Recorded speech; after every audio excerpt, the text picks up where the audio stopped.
Facebook. Exactement. Bezrat Hashem. On sur Facebook. Comment ça va? Vous allez bien? Baruch Hashem. Alors, comme je crois que tout le monde est au courant, il faut aller prendre 2 Doliprane avant de commencer. Oui, c'est la vérité, j'ai pas Distribue. Distribuer les Doliprane, Bezrat Hashem. Alors, on va parler. C'est un cours, je voulais le faire ce cours depuis 8 mois. Et je vous dis franchement, là, c'est la première fois que je vais le faire. Je vais le faire dans d'autres endroits, quoi, Bezrat Hashem, et de manière différente. On va parler de la Torah et de la quantique. C'est quoi la quantique? La physique quantique. Et non, en vérité, on va le dire dès le début. On n'a pas besoin de la science pour croire en Dieu. D'accord? On n'a pas besoin de la science pour croire en Dieu. Ça, c'est Vadaï. On croit à Kadosh Baruch Hu avant que la science elle est pensée ou elle est réfléchie. C'est une émouna qu'on a. On était tous Bar Sinaï, on a tous reçu la Torah de Kadosh Baruch Hu. Tous les chemins étaient là-bas. On n'a pas besoin de la science.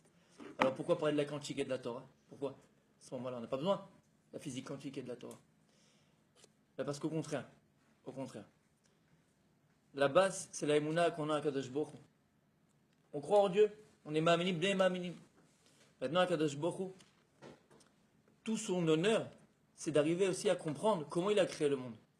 C'est pas maintenant qu'on va aller de la science pour arriver à Dieu. Nous, on va d'Hachem pour après comprendre comment Kadosh Baruch Hu il a créé son monde. Comme ça, il dit Rabbi Nachman. Il dit Rabbi Nachman, donc écoutez, Moharan, la première Torah, que chaque juif, il se doit d'acquérir la chokhmah. Chaque juif, il se doit d'acquérir l'intelligence. On doit réfléchir sur comment Kadosh Baruch Hu a créé le monde. Parce que plus tu vas comprendre comment le monde a été créé, plus tu vas comprendre Hachem. Et plus tu vas arriver à t'attacher à lui, plus tu vas arriver à aimer Dieu. La première mitzvah qu'on a de la Torah, c'est le Ve'afta et Hachem Elokecha. C'est arriver à aimer Akadosh Baruch Hu. On avait ramené, on a tellement dit de choses, Baruch Hashem, dans les cours, qu'il dit le Rambam, comment arriver à Bémet, accomplir cette mitzvah d'aimer Hachem? C'est la première mitzvah de la Torah. Aimer Akadosh Baruch Hu. Comment arriver?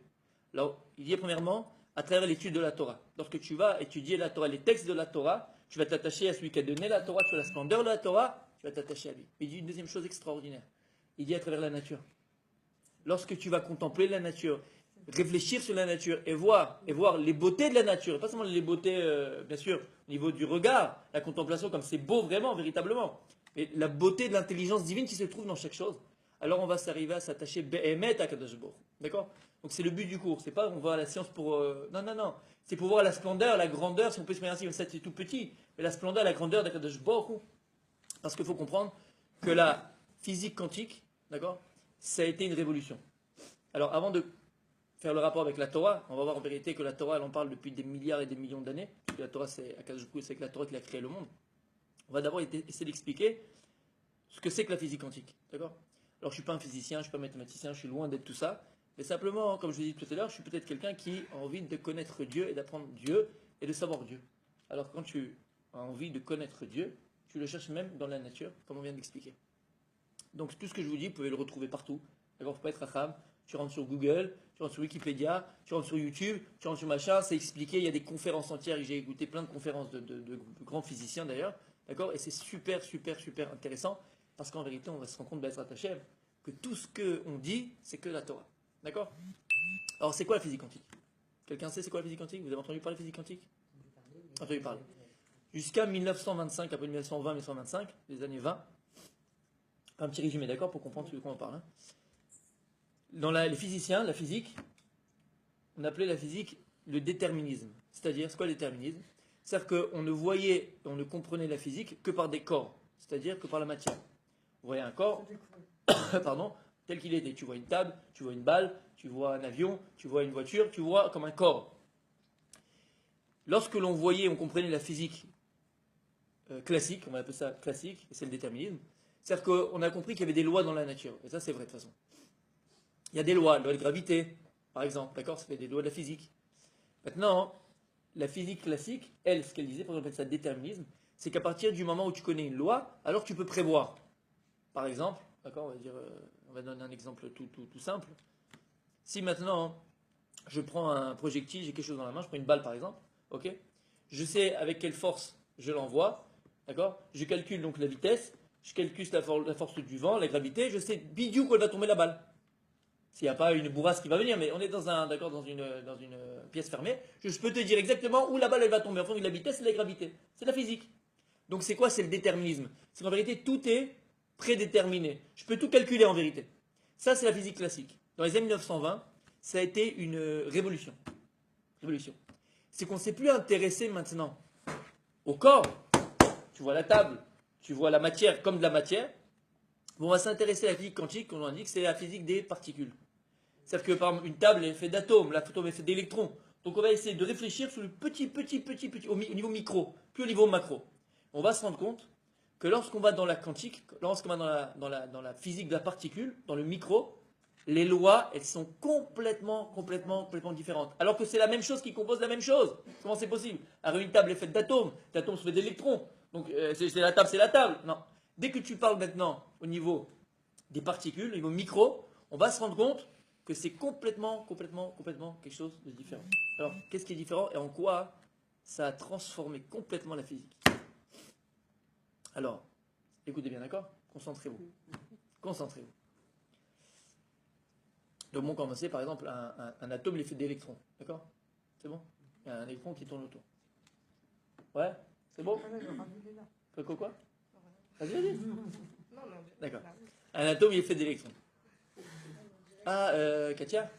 Mechila, t'as Mechila pour ceux qui regardent. Une petite pause. T'as la Wi-Fi? Oui. 2 secondes, hein, on revient. Je mets la Wi-Fi. Voilà, c'est bon. Mechila, on vient de remettre le direct. On vient de remettre le direct, il n'y avait pas de connexion. On a perdu 4 personnes. Ah, elles vont revenir, Bezrat Hashem. Voilà, on a remis le direct. Alors, on reprend, on était où? Oui. L'atome. Donc on a dit qu'un atome, c'est quoi un atome? Donc, il est fait d'un. Il y a un électron donc, qui tourne autour, ça dépend du nombre d'électrons. Par exemple, le nombre d'électrons qui va tourner autour, c'est à 2 plus. Ouais, 2 plus, c'est 2 électrons qui tournent autour. Bon, bref. Écoutez bien. T'as jamais appris Il y a une personne qui s'appelait. Alors, ça s'appelle l'expérience de Jung, Jung. Il a fait quelque chose d'extraordinaire, ce type-là. Qu'est-ce qu'il a fait?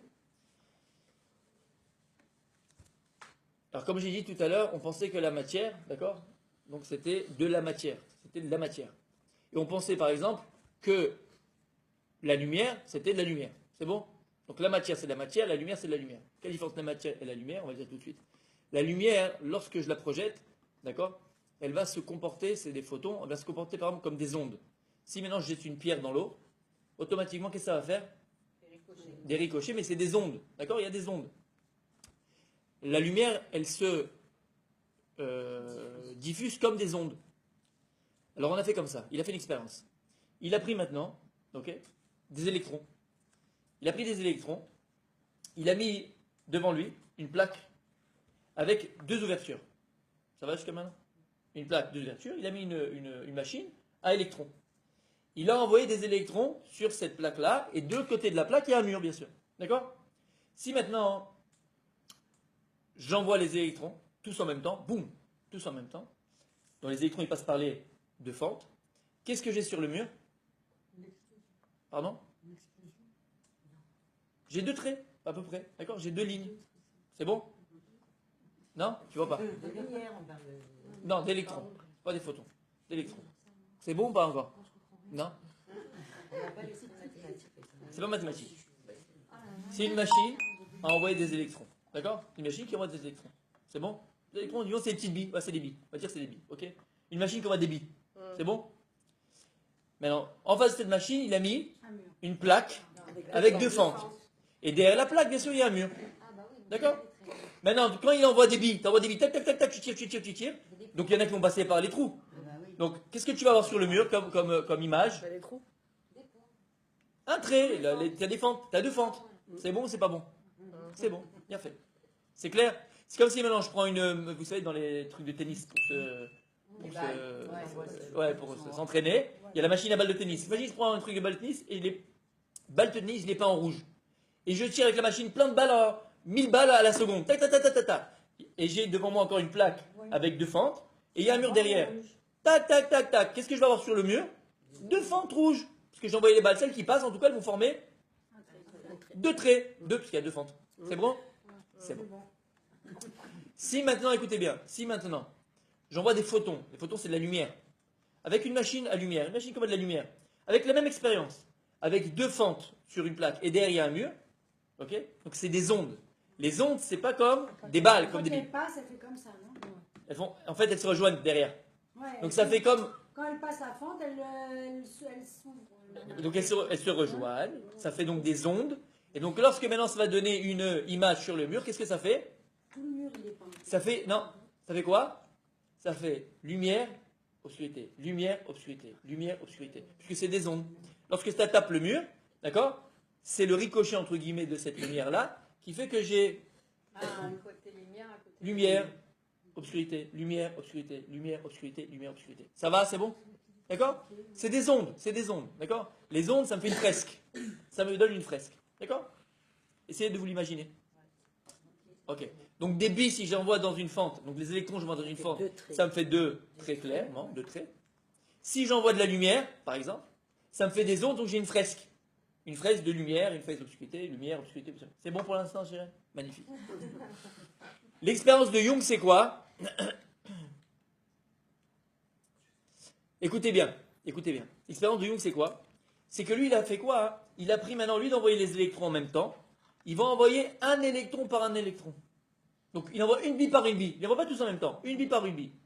Donc, normalement, même si tu envoies une bille par une bille, non, bon, il y en a, tu vas rester 8 heures à envoyer ces billes-là, il y en a bien qui vont passer. Donc, normalement, qu'est-ce que vous devez voir sur le mur? Deux fentes. Il a fait. Eh bien, il s'est rendu compte, le Coco Jung, d'accord, que lorsque tu envoies chaque électron à part, un par un, qu'est-ce que tu as? Tu as des fresques. Exactement comme la lumière. Et là, c'est le bug. Parce qu'ici, c'est pas possible.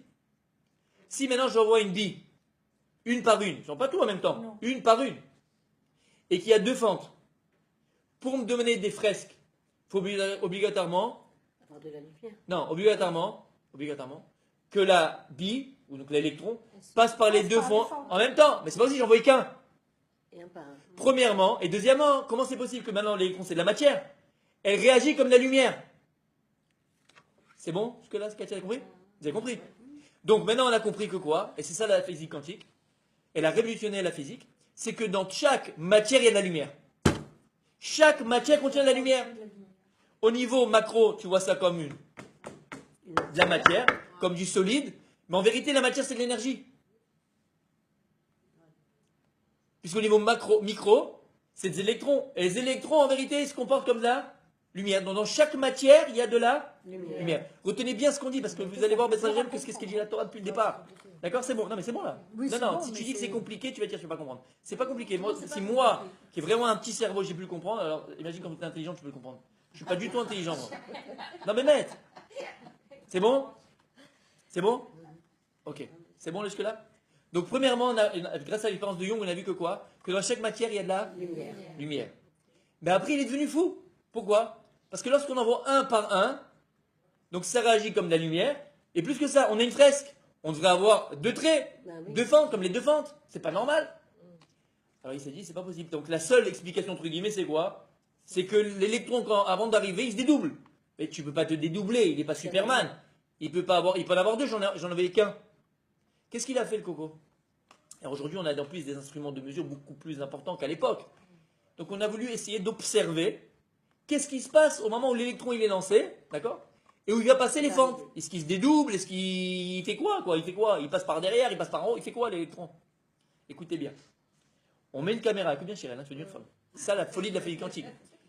On a mis une caméra juste au moment où l'électron il va passer une des fentes, A ou B. Dès qu'on met une observation sur l'électron il se recomporte comme la matière. Il choisit une des deux fentes, il passe par une fente, et ça fait un trait. Ah bon? Comme si on pourrait dire qu'il sait qu'il est observé, il sait qu'il est regardé, il dit, ah, je rentre dans la... Je suis tranquille, je ne fais pas le malin. Je suis tranquille, allez, je fais pas le beau. Je suis de la matière. T'entends ça, Katia? C'est le film qui fait ça? Non. Quand on met une caméra pour savoir où il est, pour voir ce qui se passe avec l'électron, qu'est-ce qu'il fait? Il redevient de la matière, sauf qu'il passe par un des deux. Il passe plus par les deux en même temps. Et donc ça fait deux traits, comme si on l'avait envoyé tout en même temps. Alors attends, on a été plus intelligent que lui. On s'est dit, bon, ok, tu me fais le coup. Avant, je ne peux pas te voir, tu te comportes comme de la matière. Je vais te mettre après. Après, c'est impossible. Si j'envoie un électron, qu'est-ce qu'on a dit qu'on a sur le mur? Une fresque, comme des ondes, comme de la lumière. Donc, à partir du moment où maintenant, qu'est-ce que je vais faire? Je vais essayer de l'observer après qu'il ait passé la La fente. fente. Et là, c'est obligatoire qu'il ait passé par les deux en même temps, parce que je mets après l'observation. D'accord? Ouais. Donc, on a mis la caméra, on a mis l'observation après les fentes. Qu'est-ce qui se passe? Eh ben, il sait qu'il est observé. Et comme si tu remontes le temps et tu changes au moment où il a traversé les fentes, il traverse une seule fente. Mais c'est pas possible. Puisque, en vérité, quand tu l'as lancé, toi, il n'était pas observé. Donc, il aurait dû se dédoubler, entre guillemets, et passer dans les deux fentes en même temps, et faire une fresque. Mais même après que tu le vois qu'il est passé, ça transforme ce qui s'est passé avant. C'est comme s'il est passé par une seule fente. Vous allez voir, hein, il y a des théories au niveau physique, hein, vous allez devenir folle.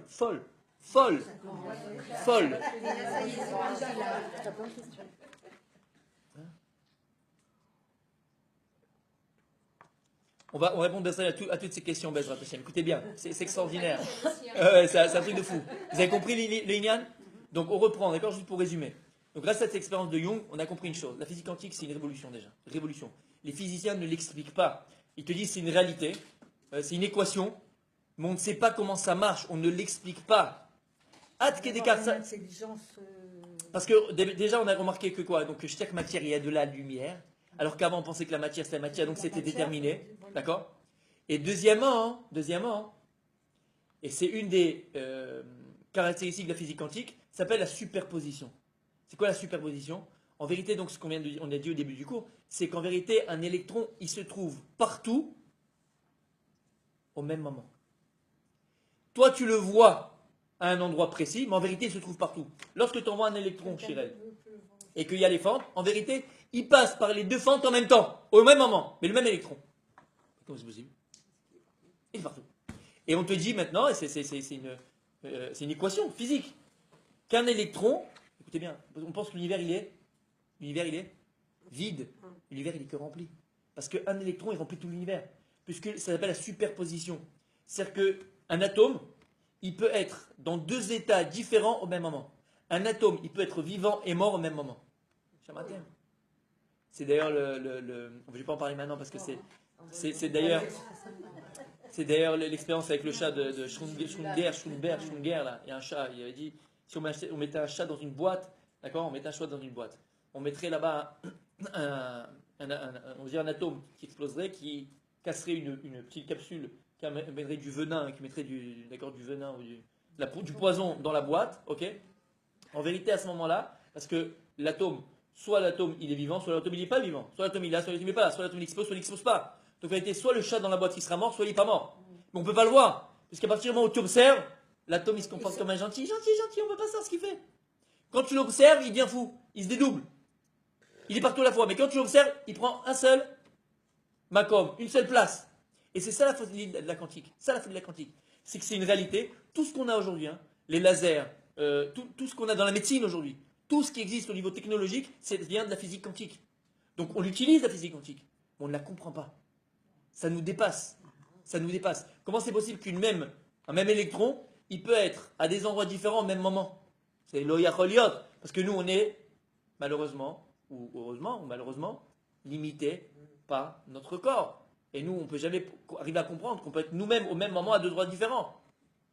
Comme je vous ai dit, ça s'appelle la superposition. C'est qu'un électron, il peut être dans des positions différentes au même moment. Mais lorsque toi tu l'observes, tu le verras automatiquement que dans une seule position. Mais en vérité, il existe aussi dans d'autres positions. Vous vous rendez compte ce que ça veut dire?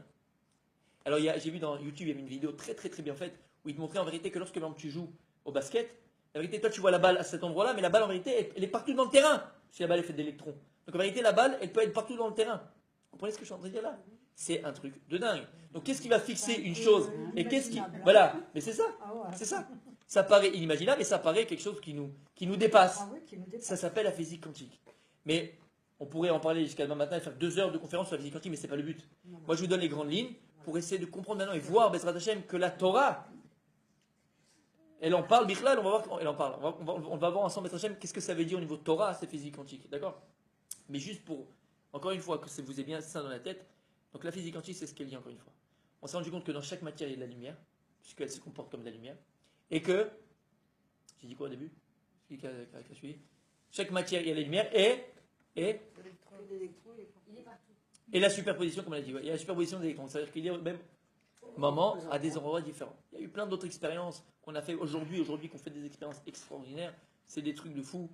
Bon, on va s'arrêter là par rapport à ce lien de la physique, par rapport à la physique quantique qui est elle-même extraordinaire. Écoutez bien, alors écoutez bien.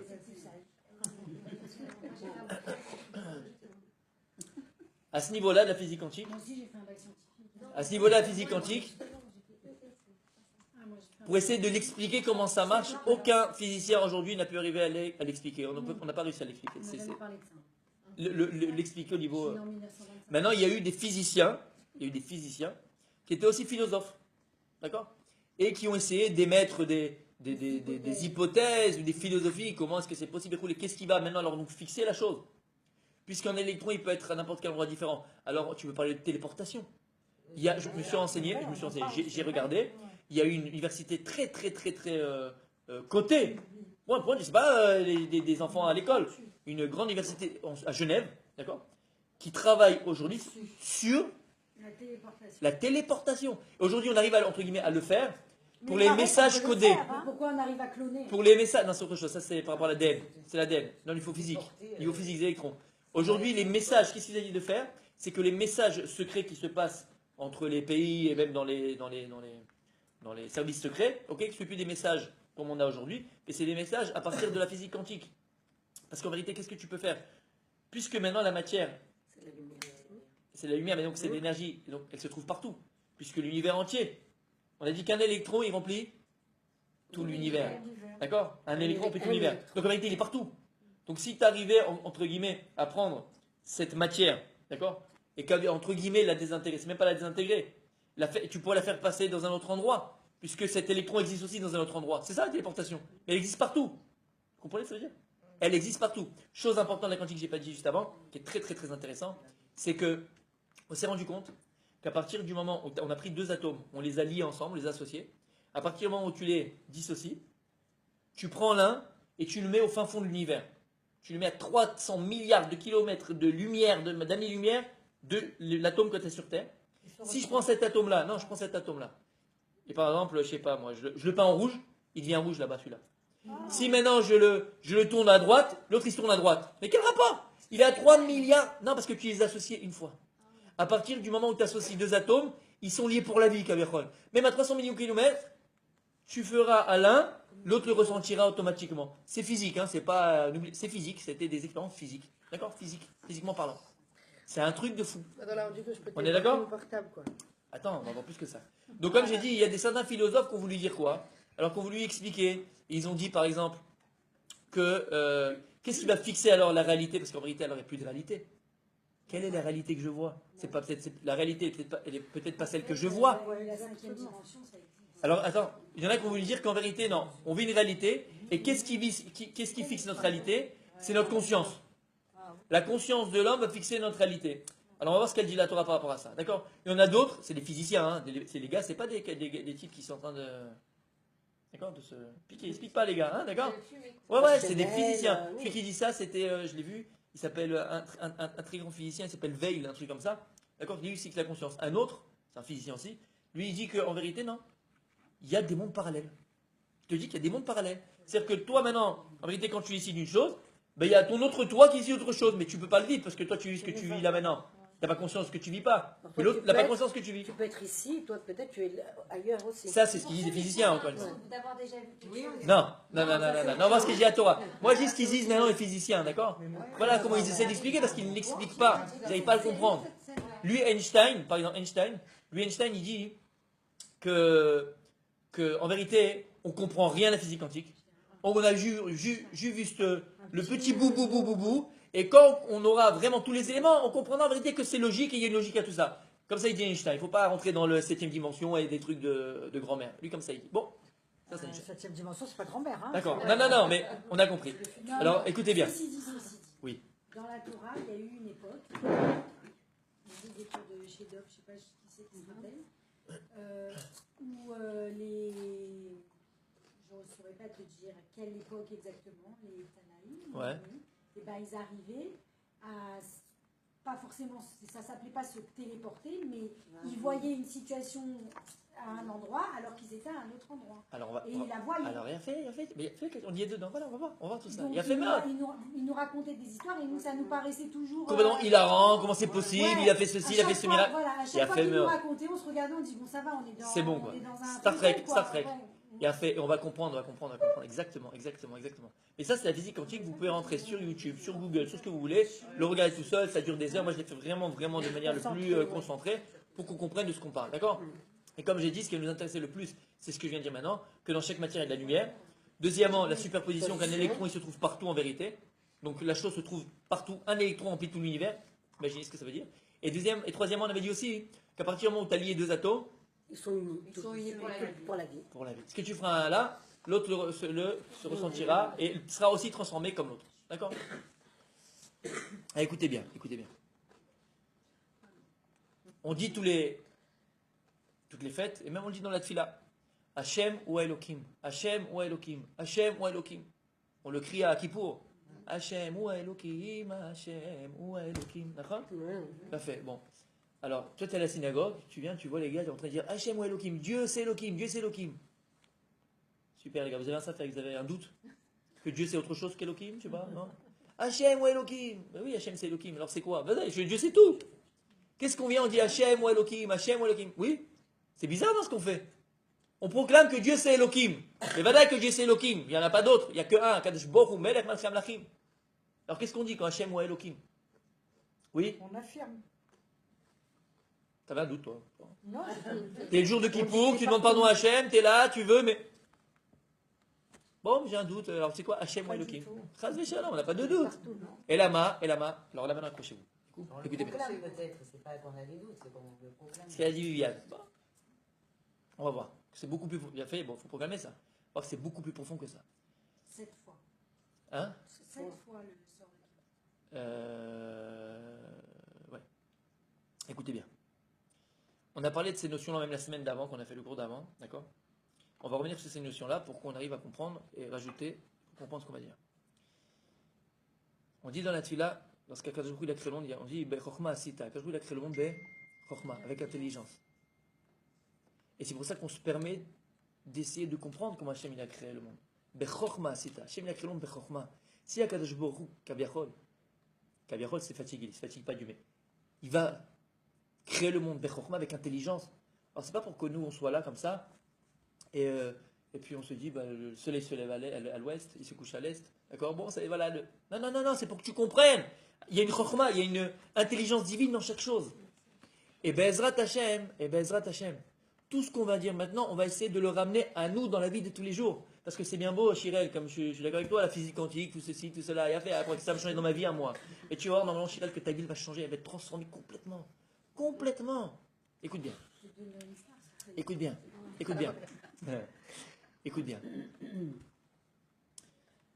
Parce qu'Akadosh Baruch Hu il a créé le monde, on a dit Asara Ma'amarot Barata Olam. Akadosh Baruch Hu il a créé le monde Asara Ma'amarot, avec 10 paroles. On avait dit que c'est quoi une parole? Une parole elle est faite de lettres. D'accord? Maintenant, c'est quoi les lettres de la Torah? On avait parlé ça plus d'une fois. Vous vous rappelez? Qu'est-ce que c'est que les lettres de la Torah? C'est quoi les lettres de la Torah? Oui? C'est quoi les lettres de la Torah? C'est quoi les lettres de la Torah? Alors on sait très bien que l'alphabet hébraïque, c'est pas comme l'alphabet des Umotalam, des nations, comme on l'a dit. L'alphabet des nations, on avait dit, c'est subjectif. Lorsque j'écris un A, c'est juste pour donner une forme à un son. Et lorsqu'on a écrit le Aleph et le Bet et le Gimel, on avait vu, d'accord? Chaque lettre, elle a sa signification. Maintenant, pourquoi c'est comme ça? Pourquoi il y a des lettres? Pourquoi Ba'asara Ma'amarot Nivra Olam? Avec des paroles, donc avec les lettres, Dieu a créé le monde à partir des lettres de la Torah. Qu'est-ce que ces lettres de là, on avait dit? On avait ramené que le Zohar, le Balatania, tous les livres qui parlent de ces choses-là, l'Écoutez Moharan de Rabbi Nachman, lorsqu'on parle d'Akadosh Baruch Hu, parce qu'on parle de Dieu par rapport à nous, comme je vous l'ai dit avant, tout ce qu'on pourra dire sur Dieu, c'est toujours faux par rapport à lui, parce que Dieu, il est encore plus que ce qu'on peut dire sur lui. Mais par rapport à nous, les hommes, qui sommes des êtres limités, pour bien le comprendre, alors on va donner des termes, employer des termes pour le comprendre. Ok. Donc Akadosh Baruch Hu, on l'appelle Or En Sof Baruch Hu. Lumière intense et infinie, éternelle. Akadosh Baruch Hu, c'est une lumière éternelle, infinie. Or Ensof, c'est appelé lumière. Dieu il appelait lumière. Dans tout le Zohar, dans toute la Kabbalah, partout il appelait lumière. Akadosh Baruch Hu. Maintenant, c'est quoi la représentation Kaviachol de cette lumière de Dieu? C'est quoi cette représentation de la lumière de Dieu? C'est Retzon Hashem. C'est sa volonté. La volonté de Dieu, elle est appelée lumière de Dieu. J'ai compris. T'as compris? Normalement, oui. La lumière de Dieu, elle est appelée la volonté de Dieu. Maintenant, il y a écrit dans les versets, Velo erene adam bachai. Un homme ne peut pas me voir, Dieu dit, et vivre. Parce que la lumière de Dieu, qui est infinie, qui est éternelle, qui est spirituelle, ne peut pas être supportée par un corps qui est limité et donc qui est matière. Impossible.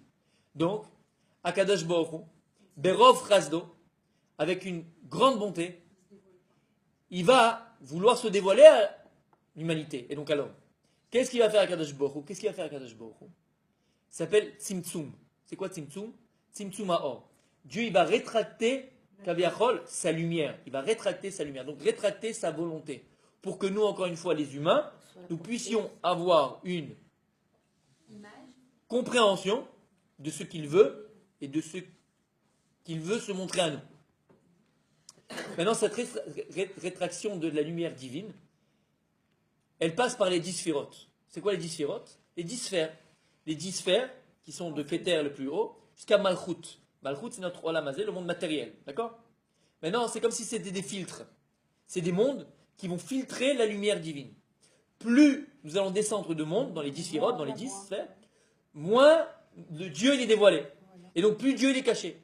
Jusqu'au dernier fil qui s'appelle l'Olam Hazé, ce monde terrestre Malchut, notre monde à nous terrestre, où la lumière de Dieu, elle est complètement cachée. C'est-à-dire que pour la trouver, il faut la chercher. Il faut la chercher.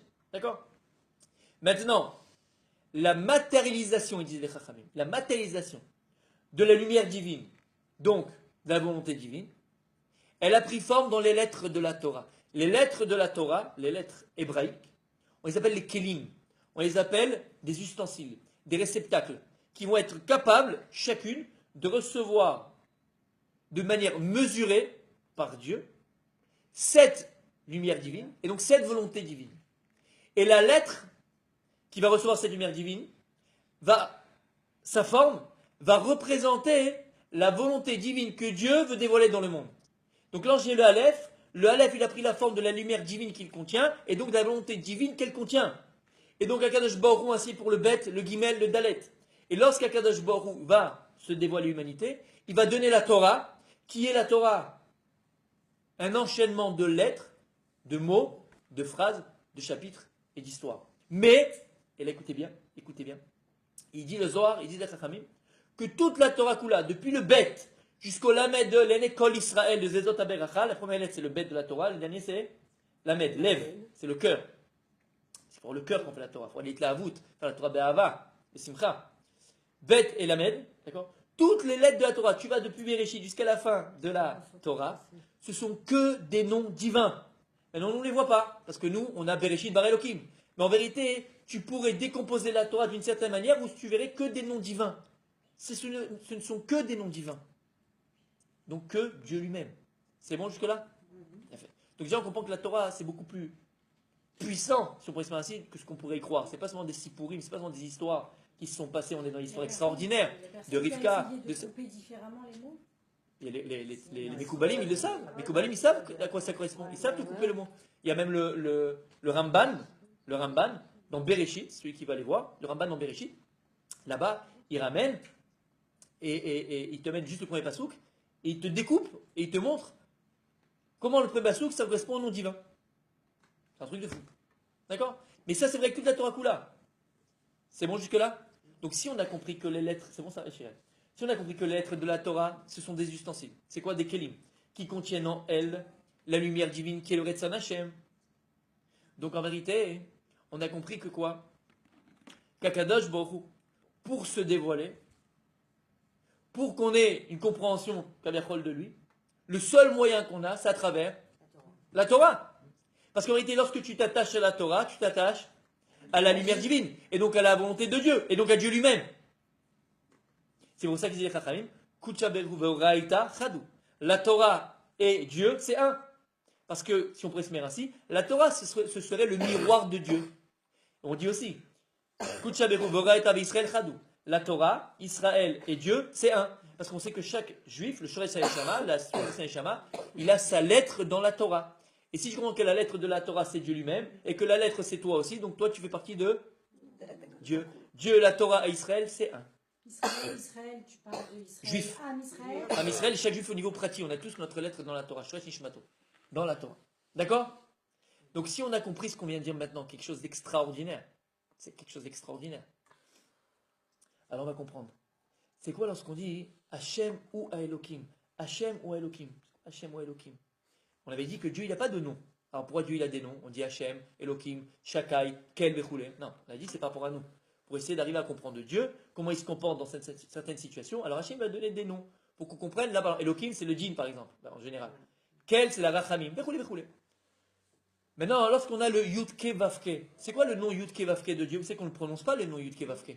On dit Ado. Pourquoi? On le prononcera Beimot HaMashiach. Quand le Mashiach il sera là, on prononcera comme il s'écrit. Mais là, on ne peut pas. Mais en ce nom de Yudke Vavke d'Hachem, pourquoi on fait Elohim? Parce qu'on ne doit pas dire le nom de Dieu en vain. Donc on dit Elohim. On ne dit pas le nom de Dieu comme il est écrit avec le He. Je réponds à une question. Donc, d'accord, écoutez bien. Qu'est-ce que je disais? Oui. Alors, le Yud Kevavke, qu'est-ce qui représente ce nom Yud Kevavke de Dieu? Yud Kevavke, c'est le nom infini de Dieu. Yud Kevavke, c'est ce qu'on a dit, qu'on a expliqué, la lumière divine. Cette lumière divine, En Sof Baruch Hu, ce nom infini, cette lumière infinie de Dieu, il se représente dans le Yud Kevavke. D'ailleurs, c'est pour vous faire plaisir, ça me fait plaisir à moi aussi. Quand vous prenez Yud Kevavke, c'est écrit Yud, Ke, Vav, Kenachon.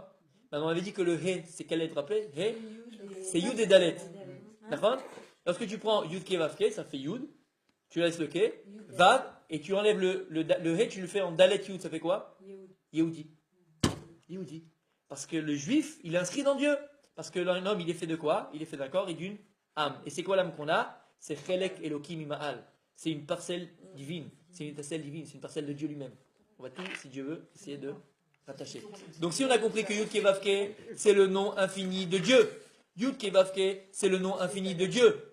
Cette lumière infinie sera son infini de Dieu. Maintenant, sur son infini, ce nom Yud Kevavke, nous n'avons pas, nous, la capacité en tant qu'être humain de le saisir.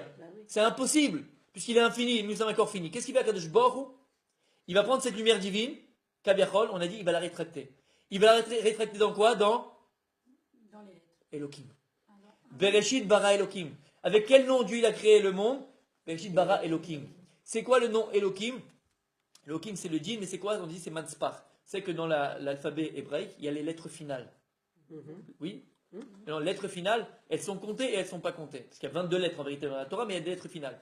Ces lettres finales, comme leurs caractéristiques le montrent dans l'emploi qu'on a d'elles, on les met toujours à la fin d'un mot. Pourquoi on les met à la fin d'un mot?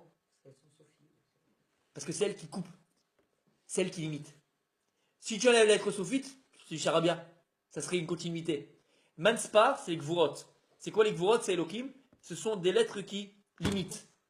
C'est la possibilité que Dieu il a mis dans le monde de quoi? De limiter sa lumière. C'est elle qui limite la lumière divine. Ça s'appelle Manspar. C'est même que Shahatnez d'ailleurs.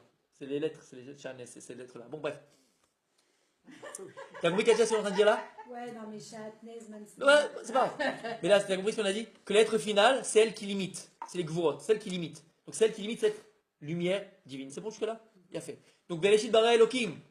Donc Akadosh Baruch Hu, il a pris cette lumière divine, ce infini de Dieu, ok, pour que nous on puisse avoir une connaissance et perception d'Hachem. Qu'est-ce qu'il a fait Akadosh Baruch Hu? Elohim. C'est quoi Elohim? Même valeur numérique que Ateva, la nature. La nature. C'est bizarre ça, on y vient. Hachem ou Elohim?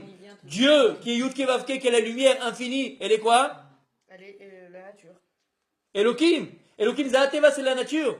C'est, écoutez bien, on avait dit le cours dernier, et rappelez-vous, on dit que le cours dernier, que tout le monde physique dans lequel on vit, c'est le miroir en vérité d'un monde métaphysique. Vous vous rappelez ce qu'on avait parlé la semaine dernière avec la force du regard, l'amour, c'est l'argent, le mammon c'est le symbole de l'amour au niveau spirituel. C'est qu'on avait dit que tout ce que le Dieu il a créé dans le monde au niveau physique prend sa source d'une notion spirituelle. Lorsqu'on parle de Adam, vous savez qu'on parle de Adam, l'homme par exemple, il est fait de deux bras, on avait dit, vous vous rappelez? Il fait de deux bras, de deux yeux, les deux oreilles, les deux jambes, d'accord, les organes découlés. Il y a Adam Elion. Il y a ce qu'on appelle un homme spirituel. Ok? Il y a un homme dans les ciels qui s'appelle, c'est une notion qui s'appelle homme. Mais ce n'est pas une notion matérielle, c'est une notion spirituelle. Lorsqu'on va parler de Yaakov et de Rachel, Yaakov et Rachel dans la Torah. Alors bien sûr, c'est Yaakov notre père qui a vécu et qui a fait ce qu'il a fait, et qui est notre patriarche. Rachel, notre mère, il a fait. Mais comprenez que dans la Kabbalah, dans le Zohar, on appelle Yaakov, il s'appelle Saba, et c'est la Chokhmah. Et Rachel, elle est appelée Bina. Ce sont des notions spirituelles. On avait dit que dans le ciel, on étudie la Torah. Mais les malachim, ils n'étudient pas notre Torah qu'on a nous. Puisque nous, c'est une Torah matérielle. C'est une Torah qui s'est matérialisée. C'est pour ça que nous, on a des mitzvot. On a des bras pour mettre des tefilines. On a des mains pour faire la chala. On a verroulé pour faire les mitzvot au niveau physique. Dans le massé, dans l'action, bien sûr. Il faut faire dans l'action. Mais cette Torah, elle existe aussi au niveau divin. Donc tout ce qui existe dans ce monde matériel est à la base une notion, on avait dit, spirituelle. Vous vous rappelez ou pas? C'est le cours d'année. Hein, vous vous rappelez ou pas? Oui, oui. Lorsqu'on parle du regard, par exemple, de la vue, ok, des yeux. On voit aussi qu'il y a des yeux spirituels. On dit Ané Hachem. On parle tout le temps des yeux de Dieu. Dieu, il a des yeux. Dieu, il n'a pas d'yeux, il n'a pas de corps, il n'a pas de forme. Et là, c'est la notion d'Ashgacha. C'est la notion de la providence. C'est la notion de la, on avait dit la concentration aussi. C'est la notion de la, on avait dit de la, plus que ça, de la Idbonenout, la réflexion. Quand on parle des yeux, du regard et de la vue, on parle aussi de la réflexion. Quand on te dit, bon, tu vois ce que je t'ai dit ou pas? Vous vous rappelez? C'est une expression. Mais non, tu vois pas ce que je te dis. Tu comprends ce que je te dis. C'est pareil, c'est une expression. Parce qu'en réalité, ce sont des notions spirituelles. Tout ça, ce sont des notions spirituelles. Donc lorsqu'on dit Hachem ou Elohim, ça veut dire quoi? Dieu, il est Elohim. C'est en vérité qu'Akadosh Baruch Hu, cette lumière divine, il l'a cachée où?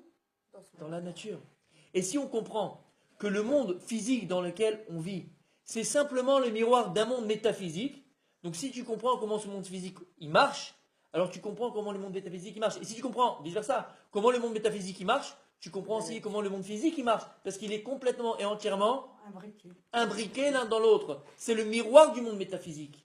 Donc si maintenant je viens et je te dis, Hachem ou Elohim, Kakadosh Baruch Hu, lorsqu'il a créé le monde, donc le monde de la matière, il a mis le Yudke Vavke, sa lumière divine infinie, dans la matière, donc il a rétracté, il l'a mis dans la matière, qui est Elohim, Kaviachol, c'est pas la matière en elle-même, c'est pas Elohim, d'accord? Il a créé cet ustensile qui sont de l'aide de la Torah, qui vont créer, puisque Dieu l'a créé, on avait dit le monde à partir de l'être de la Torah.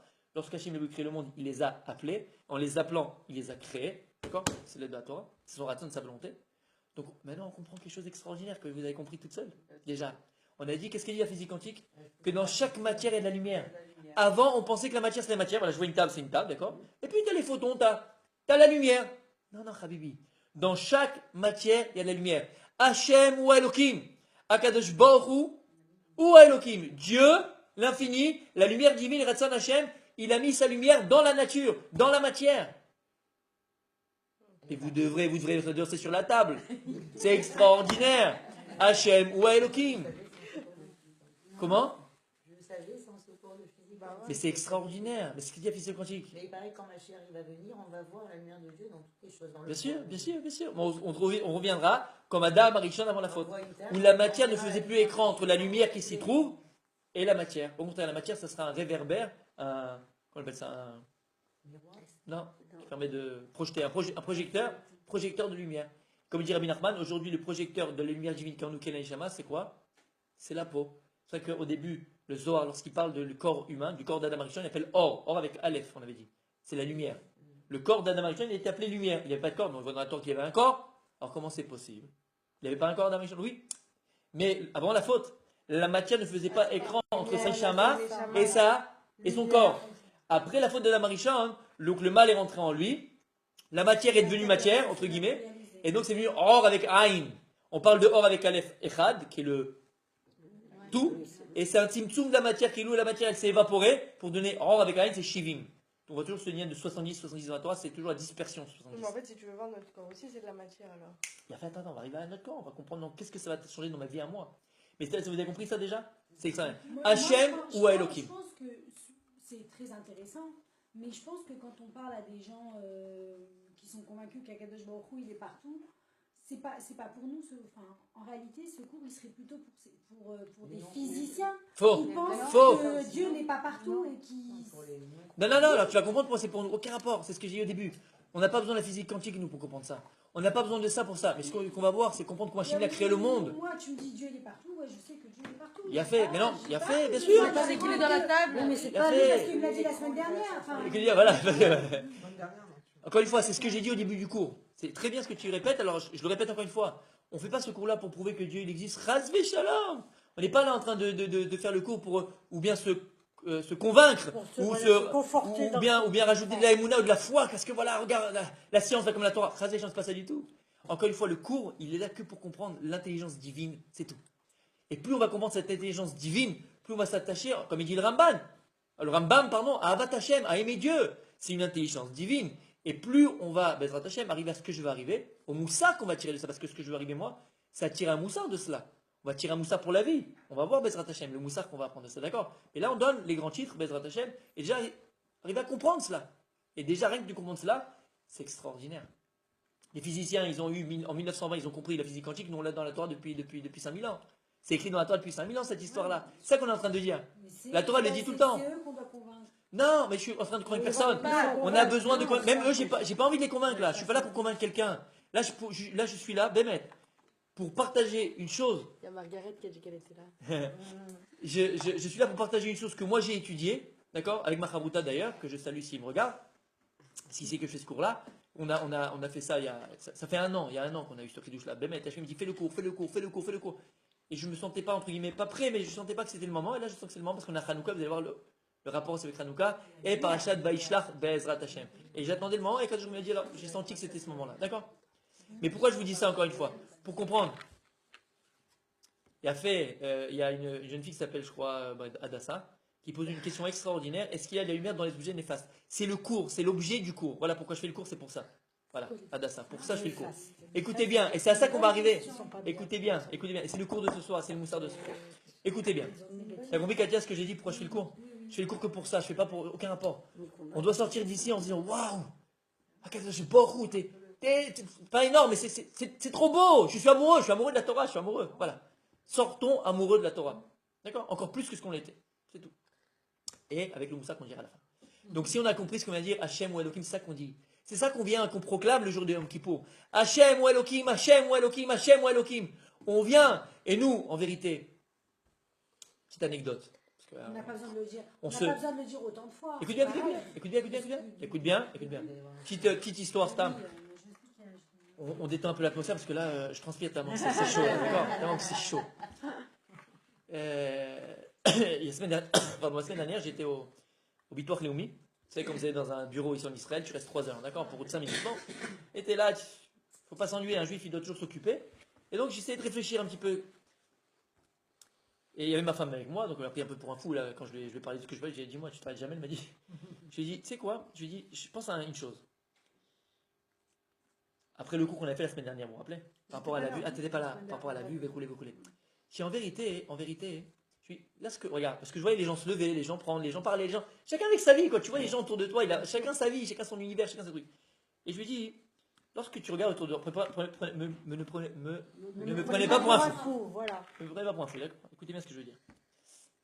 Là, voilà, on vit, on regarde autour de nous. La réalité que tu vois, tu crois que c'est celle qui existe? Il m'a dit, ouais, chérie, va dormir, va prendre un calmant. Non, calme-toi, d'accord? Écoutez bien. Non, mais pourquoi je vous dis ça? Écoutez bien. Parce qu'en vérité, regardez bien. C'est Emmet. Je vous donne un exemple. Terre à terre. Mais terre à terre de chez terre à terre. Vous allez voir. Est-ce que la réalité que tu vois, c'est celle qui existe? Je sais pas. Vous savez pourquoi? Nous, en vérité, et tout est vrai, tout est comme ça dans la vie, on a été conditionnés, et c'est normal, hein, c'est naturel. Je suis pas en train de dire que c'est pas naturel, c'est naturel, puisqu'on est comme ça. On est conditionné, depuis qu'on est né, à penser ou à croire que ce que l'on voit, c'est la réalité et c'est ce qui existe.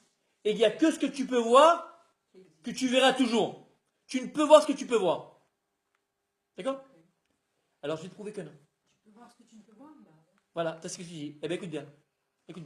C'est-à-dire que la faculté de voir, c'est qu'avec tes yeux. C'est tout. Mais en vérité, on s'est conditionné à croire qu'on ne peut voir ce qu'on peut voir. Mais en vérité, on peut voir beaucoup plus que ce qu'on peut voir. Écoutez bien. Dans la nature, tape sur Google, Katia. Il y a des créatures, des animaux qui voient complètement différents de nous. Par exemple, D'accord? Il y a des animaux qui voient à 360 degrés. Alors tu vas dire quoi? Tu vas dire, c'est pas vrai. Mais c'est une réalité, c'est des animaux qui existent. Donc tu vois bien déjà que toi, tu crois que tu vois et que ce que tu vois, c'est comme ça. Mais tu vois bien qu'il y a des animaux qui voient plus que toi déjà. Ils voient même derrière lui. Chose que tu vois pas. Il y a des animaux qui voient beaucoup plus loin que l'œil humain. Nous, si je crois 10 km, 10 km, tu peux apercevoir. D'accord? Je crois. Si je ne me trompe pas. Tu peux apercevoir. Ouais, mais je crois. Jusqu'à 10 km ou 11 tu peux apercevoir. Je crois, si je ne me trompe pas. D'accord? Mais là, c'est pas exact, mais il y a quand même une certaine limite. Tu as des animaux qui voient beaucoup plus loin que toi. Alors imagine maintenant, tu avais un aigle qui voit beaucoup plus loin. Non, un lynx, parce que les œils de lynx. D'accord? Tu as un lynx. Mais c'est vrai, il voit beaucoup plus loin que nous, le lynx. Tu as un lynx à côté de toi, et le lynx, il regarde, il te parle. Il dit, hey, tu vois là-bas la planche à voile? Toi, tu regardes la mer, tu veux voir il n'y a pas de planche à voile. Non, tu vois pas, il y a une baleine. Ah non, c'est ma grand-mère. Bon, bref. Et dit, calme-toi. D'accord? Et tu dis au lynx, mais t'es un fou. Il n'y a pas de planche à voile. Il te dit, mais il y a une planche à voile. Toi, tu te prends pour un fou. Mais en vérité, qui c'est le fou? Non, ni l'un ni l'autre. Mais après, c'est que toi, ta vue, elle est limitée. Et donc, toi, alors l'imbécile, c'est toi. C'est de croire que ce que tu vois, c'est ce qui existe. Alors, après, tu vas te donner une loupe, tu vas dire, ah bah oui, je vois là. Ah bah ça, je la vois. Mais donc, en vérité, tu vois qu'il y a un animal qui voit plus que toi. Plus que ça. Et ça, c'est la Gemara qui le dit, mais c'est même. Il y a des réalités pour chaque. Écoute bien. Même le chien. La Gemara dit, des fois, le chien, hein, il aboie. Je sais pas pourquoi. T'es comme ça, il aboie tout d'un coup. Il n'y a rien, maintenant, tu te retournes, il n'y a rien. Le chien, hein, il voit les chédim, il voit les démons. Et il voit le malach hamavet. Il voit l'ange de la mort. On dit les enfants aussi ça. Il voit les enfants au départ, des choses qu'on ne voit pas. Ouais, que nous on voit pas. Ouais. Mais c'est vrai. Que le chien il aboie sur moi. Le chien, il voit des choses que nous on voit pas. Donc si maintenant toi, Pas du tout. Quand ils sont très petits, parce qu'ils ont l'innocence. bisous Jean-Jacques. Écoutez bien. Donc si maintenant toi, tu vois le chien qui aboie, tu viens, tu dis mais tu te tais, tu vas le frapper, ouais. En vérité, si maintenant toi, tu penses que ce que tu vois c'est ce qui existe et c'est la réalité, t'es encore moins qu'un chien. C'est la nature qui est comme ça. Non, lui c'est sa réalité, nous c'est notre Non. réalité. Non, Alors c'est la réalité, la vraie Non. réalité, elle est où? Ce que je suis en train de dire maintenant, c'est que nous, on se limite à ce qu'on voit. Et qu'on est conditionné à ce qu'on voit.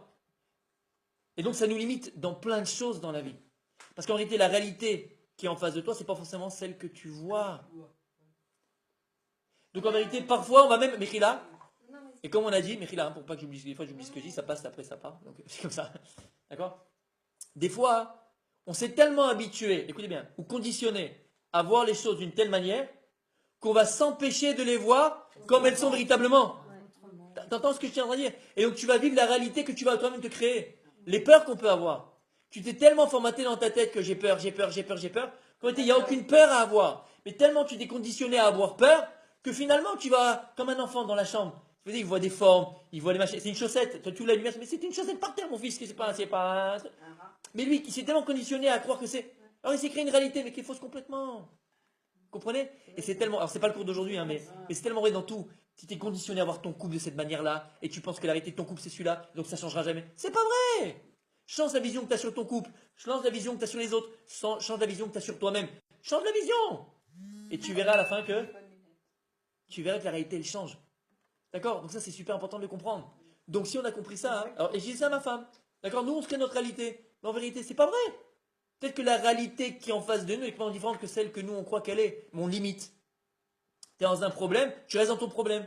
Pourquoi? Parce que tu ne vois que le problème, mais tu n'arrives pas à sortir de ton problème. Oui, alors t'as vu quoi quand t'étais assis au pupitre? Non, c'est ce que je viens de te dire, je pensais à ça. Tu voyais une réalité. T'as vu autre chose d'un coup? Non, parce que j'étais dans un problème là-bas. C'est pour ça que... Et j'ai dit en vérité, la réalité que je suis en train de vivre, le problème que je suis en train de vivre en vérité, c'est une des réalités qui peut exister, puisqu'on avait dit qu'un électron, il est partout à la fois. Donc c'est ça la physique quantique, c'est que toutes les probabilités existent en même temps. Donc en réalité, qu'est-ce qui va faire que la probabilité bonne d'une situation, elle va arriver? C'est quoi? C'est moi. Comment je vais voir la chose, puisque l'électron il est partout? Donc, je l'imagine à nous. D'accord? C'est-à-dire que la solution, la galère, la mini-galère, la mini-solution, tout existe en même temps. Maintenant, à toi de choisir ce que tu veux. Si dans ta tête, tu vas formater ton esprit à la réalité qui est galère, parce que c'est le regard que tu as sur ta vie. Ouais, dans ta Moi, j'arrive jamais, je suis un nul, je suis pas bon, je peux pas, j'arrive pas, je machin. Alors c'est sûr, tu vas aller au Bédorloumi, ils vont te mettre une claque, tu vas aller là-bas, tu vas prendre 2 claques, tu vas ouvrir ta boîte aux lettres, tu auras 10 000 trucs à payer. Et malin ça, tu vas créer la réalité que tu voudras te créer, parce que c'est le regard que tu as, donc tu limites cette réalité. Mais si tu sais qu'à chaque instant, écoutez bien ce que je dis, c'est extraordinaire, à chaque instant, toutes les probabilités existent. C'est ce que dit la Gemara. Yesh connaît olamo besha'a achat. Un homme, il peut être capable d'acquérir son olam haba en un instant. Mais le type, c'était un rachat gamour. C'était un impie, il a fait toutes les pires avérotes.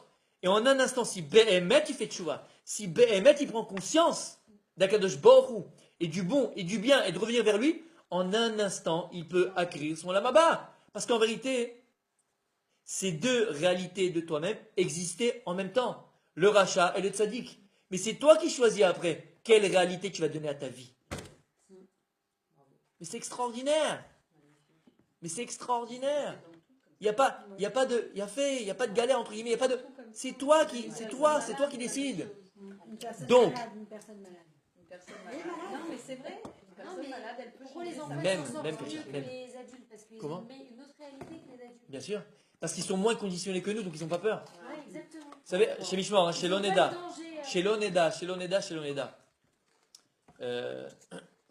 D'ailleurs, c'est un monsieur qui travaille dans la rééducation pour les gens qui ont eu des gros accidents. D'accord comment on appelle ce métier-là? Oui, mais il est kiné, Ouais, mais spécialisé dans les gros accidents. Les gens qui ont fait. Voilà, rééducateur, c'est le mot. Rééducateur après à Jérusalem, d'accord?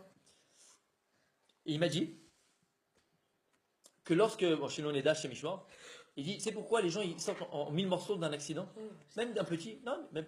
C'est son métier. Dans leur tête, ils sont déjà cassés.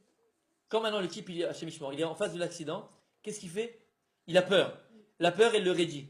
Mais maintenant, quand une chose, elle est solide, donc elle est raidie, plus elle est dure, plus elle est raidie, plus elle se casse.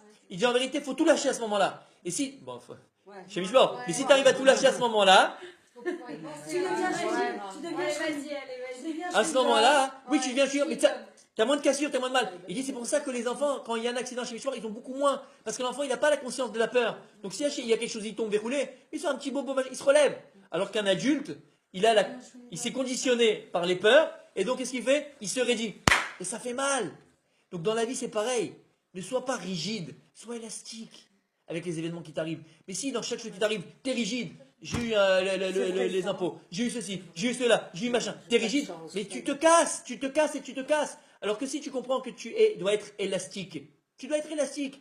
Alors la vie elle passe, les choses elles se font, ça fait partie de la vie, c'est ce qui te fait grandir, Coco, c'est ce qui te fait grandir. C'est ce qui te fait grandir. C'est un moussard Askel. Même de ça, tu apprends un moussard. D'accord? Je disais quoi juste avant de parler de ça? Je disais quoi juste avant? Quelqu'un suit? Non, on répète. Hein? C'est la réalité. Bon, il y a fait. D'accord? Donc si on a compris ce principe-là extraordinaire, Hachem ou Elohim, donc c'est exactement comment Akadosh Baruch Hu a créé la nature. Dans chaque matière, il y a de la lumière. Maintenant, on comprend bien que, on a dit, c'est quoi? C'est la physique quantique, c'est la physique des particules. Donc ces particules-là se comportent comme de la lumière. Mais puisque maintenant, il dit le Ramban, entre autres, mais beaucoup de commentateurs, la création, lorsque maintenant quelqu'un écrit une chose, la création doit ressembler au créateur, obligatoirement. Il a fait. Donc vous comprenez maintenant pourquoi, lorsque maintenant on réfléchit sur le monde, on voit la physique quantique, d'accord? On a vu qu'un électron, ça s'appelle la superposition. C'est qu'un électron, il se trouve dans tous les endroits différents. Mais c'est compréhensible puisque la création ressemble au créateur. La lumière divine, c'est Akadosh Baruch Hu. Ou Aya, ou Ove, où il est. Il était, il est, il sera. Akadosh Baruch Hu, il n'est pas dans le temps. Et c'est exactement ce qu'il dit à physique quantique. Il n'y a plus de temps. Le passé, le présent et le futur s'associent. Puisqu'un électron, il est partout à la fois. Et rappelez-vous ce qu'on a dit au bout du cours. Un électron, il peut mourir. Non, tout se transforme. Maintenant, c'est une autre chose, c'est que bon, c'est après, ce qu'il dit le Zohar, c'est qu'après, jusqu'à l'an 7000, ce monde matériel, il va être détruit. En vérité, c'est de l'énergie. Donc, il n'y a rien qui se détruit, tout se transforme, En physique, Ouais. un électron, il peut mourir. On peut le transformer. Non, il ne meurt jamais, on le transforme. On Tout se transforme. On peut éteindre ça. Voilà. Par exemple, si tu as du Ca2+, tu vas enlever, ça n'est plus du calcium. Du calcium, c'est quoi? Calcium. Ça sera autre chose. Mais il existe toujours. Ça se transforme. D'accord? Tu prends une feuille de papier qui a été écrite il y a 5000 ans, ok?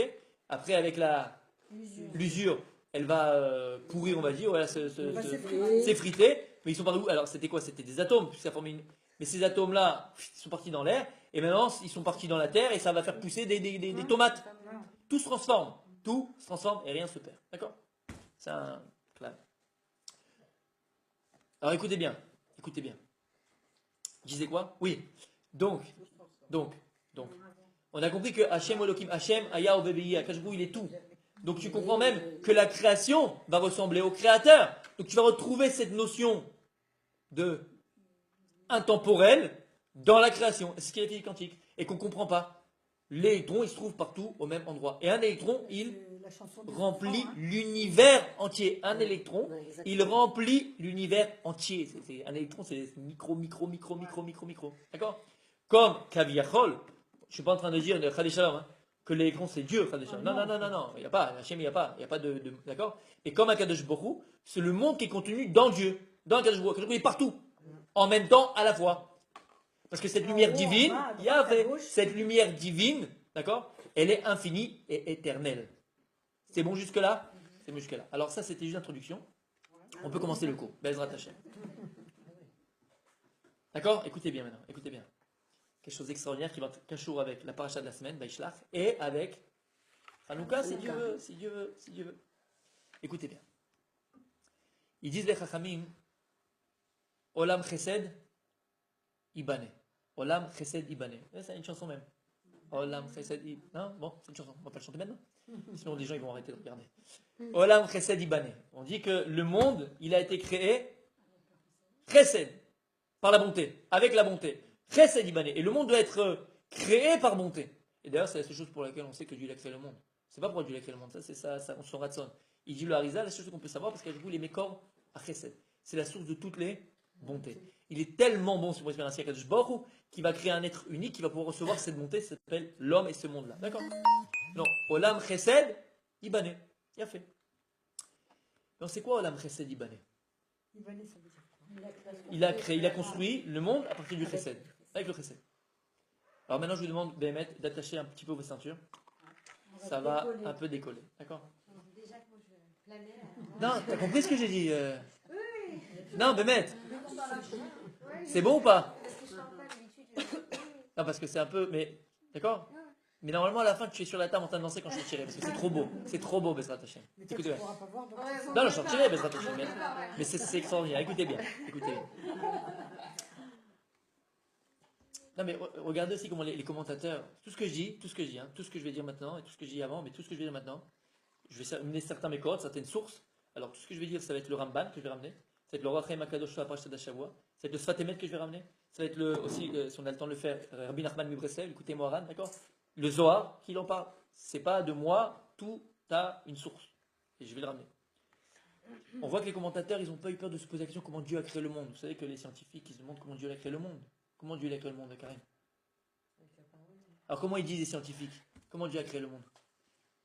À partir d'une truc. Il a fait le Big Bang. Le Big Bang. C'est-à-dire que le monde était contenu dans un point, d'accord? Ok?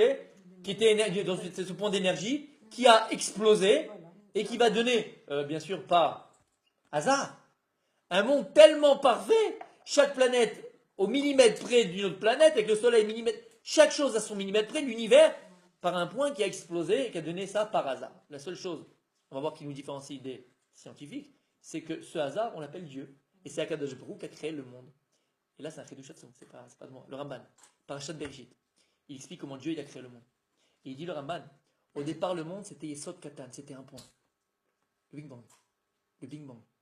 Il dit le Ramban, au départ, le monde, c'était un point. Yesod Katan, c'était un point. Il dit ce point-là, c'est Yesh Mi'ayin. C'est il y a de ex nihilo. C'est-à-dire que ça, c'est une création de Dieu. Ce point-là, c'est une création elle-même de Dieu. D'accord? C'est un point. C'est que le Big Bang, encore une fois, c'est quoi? On dit que c'était un point, une énergie, qui a une énergie tellement grande qui a explosé, qui a donné naissance à tout l'univers. Le Ramban, il dit que le monde, à sa création, c'était un point. Nekuda, Yesod Katan, un point, une Nekuda. Ça, c'est de ex nihilo. Dieu, il a créé. Mais il dit le Ramban que de ce point-là, de ces Yesod Katan, il y avait les 4 éléments du monde, qui est l'air, la terre, l'eau et le feu. Et il dit le Ramban que ce Nekudak Talasisot Katan contenait en lui tout l'univers et toute la création du monde. Et que Dieu il a créé le monde à partir de ces Yesod Katan. Tout ce que Dieu va créer après dans Bereshit, il va le créer à partir de ce point-là. Tu vas me dire, mais comment c'est possible que tout peut être contenu dans un petit point? Alors, je vais dire, ça va ta carte bleue, d'accord, ou une puce USB. Aujourd'hui, j'ai une carte bleue, une puce USB, je peux te mettre des milliards et des milliards et des milliards et des milliards d'informations. Alors, ça, c'est un homme qui l'a créé. Alors, la Kadosh Baruch Hu, il a créé le monde. Il ne peut pas te mettre le monde entier dans un point. Rien du tout, et tout l'univers. Et toi, Viviane, tu étais dans ce point-là. Et nous étions tous déjà concentrés dans ce point-là. T'imagines? On était serrés. Les nouvelles technologies, elles nous permettent de Il a fait. comprendre Et ça, ce que je voulais dire, ça, Katia, Mechila, donc tu pars. Même avant, C'est le que. temps, c'est Non, tout c'est que. C'est qu'Akadosh Baruch Hu, c'est Dieu qui fait tout ça. C'est Dieu qui dirige le monde. Parce que même aujourd'hui, la science va arriver à dire, il y a Dieu. Nous, on n'a pas besoin de ça, encore une fois. On n'a pas besoin de ça du tout pour croire en Dieu. Mais Akadosh Baruch Hu fait que le monde entier va le connaître. Même la science, elle va arriver à ça. Bon. Maintenant, écoutez bien. Il dit le Ramban. Donc, Dieu, quand il a créé le monde, il a créé le monde à partir d'un point. Yesod, Katan. Et ce point-là contenait en lui les 4 éléments qui vont former donc toute matière. Comme j'ai dit, le feu, l'eau, l'air Le feu, l'eau. et la terre, la poussière. D'accord, la poussière. Ça fait mode.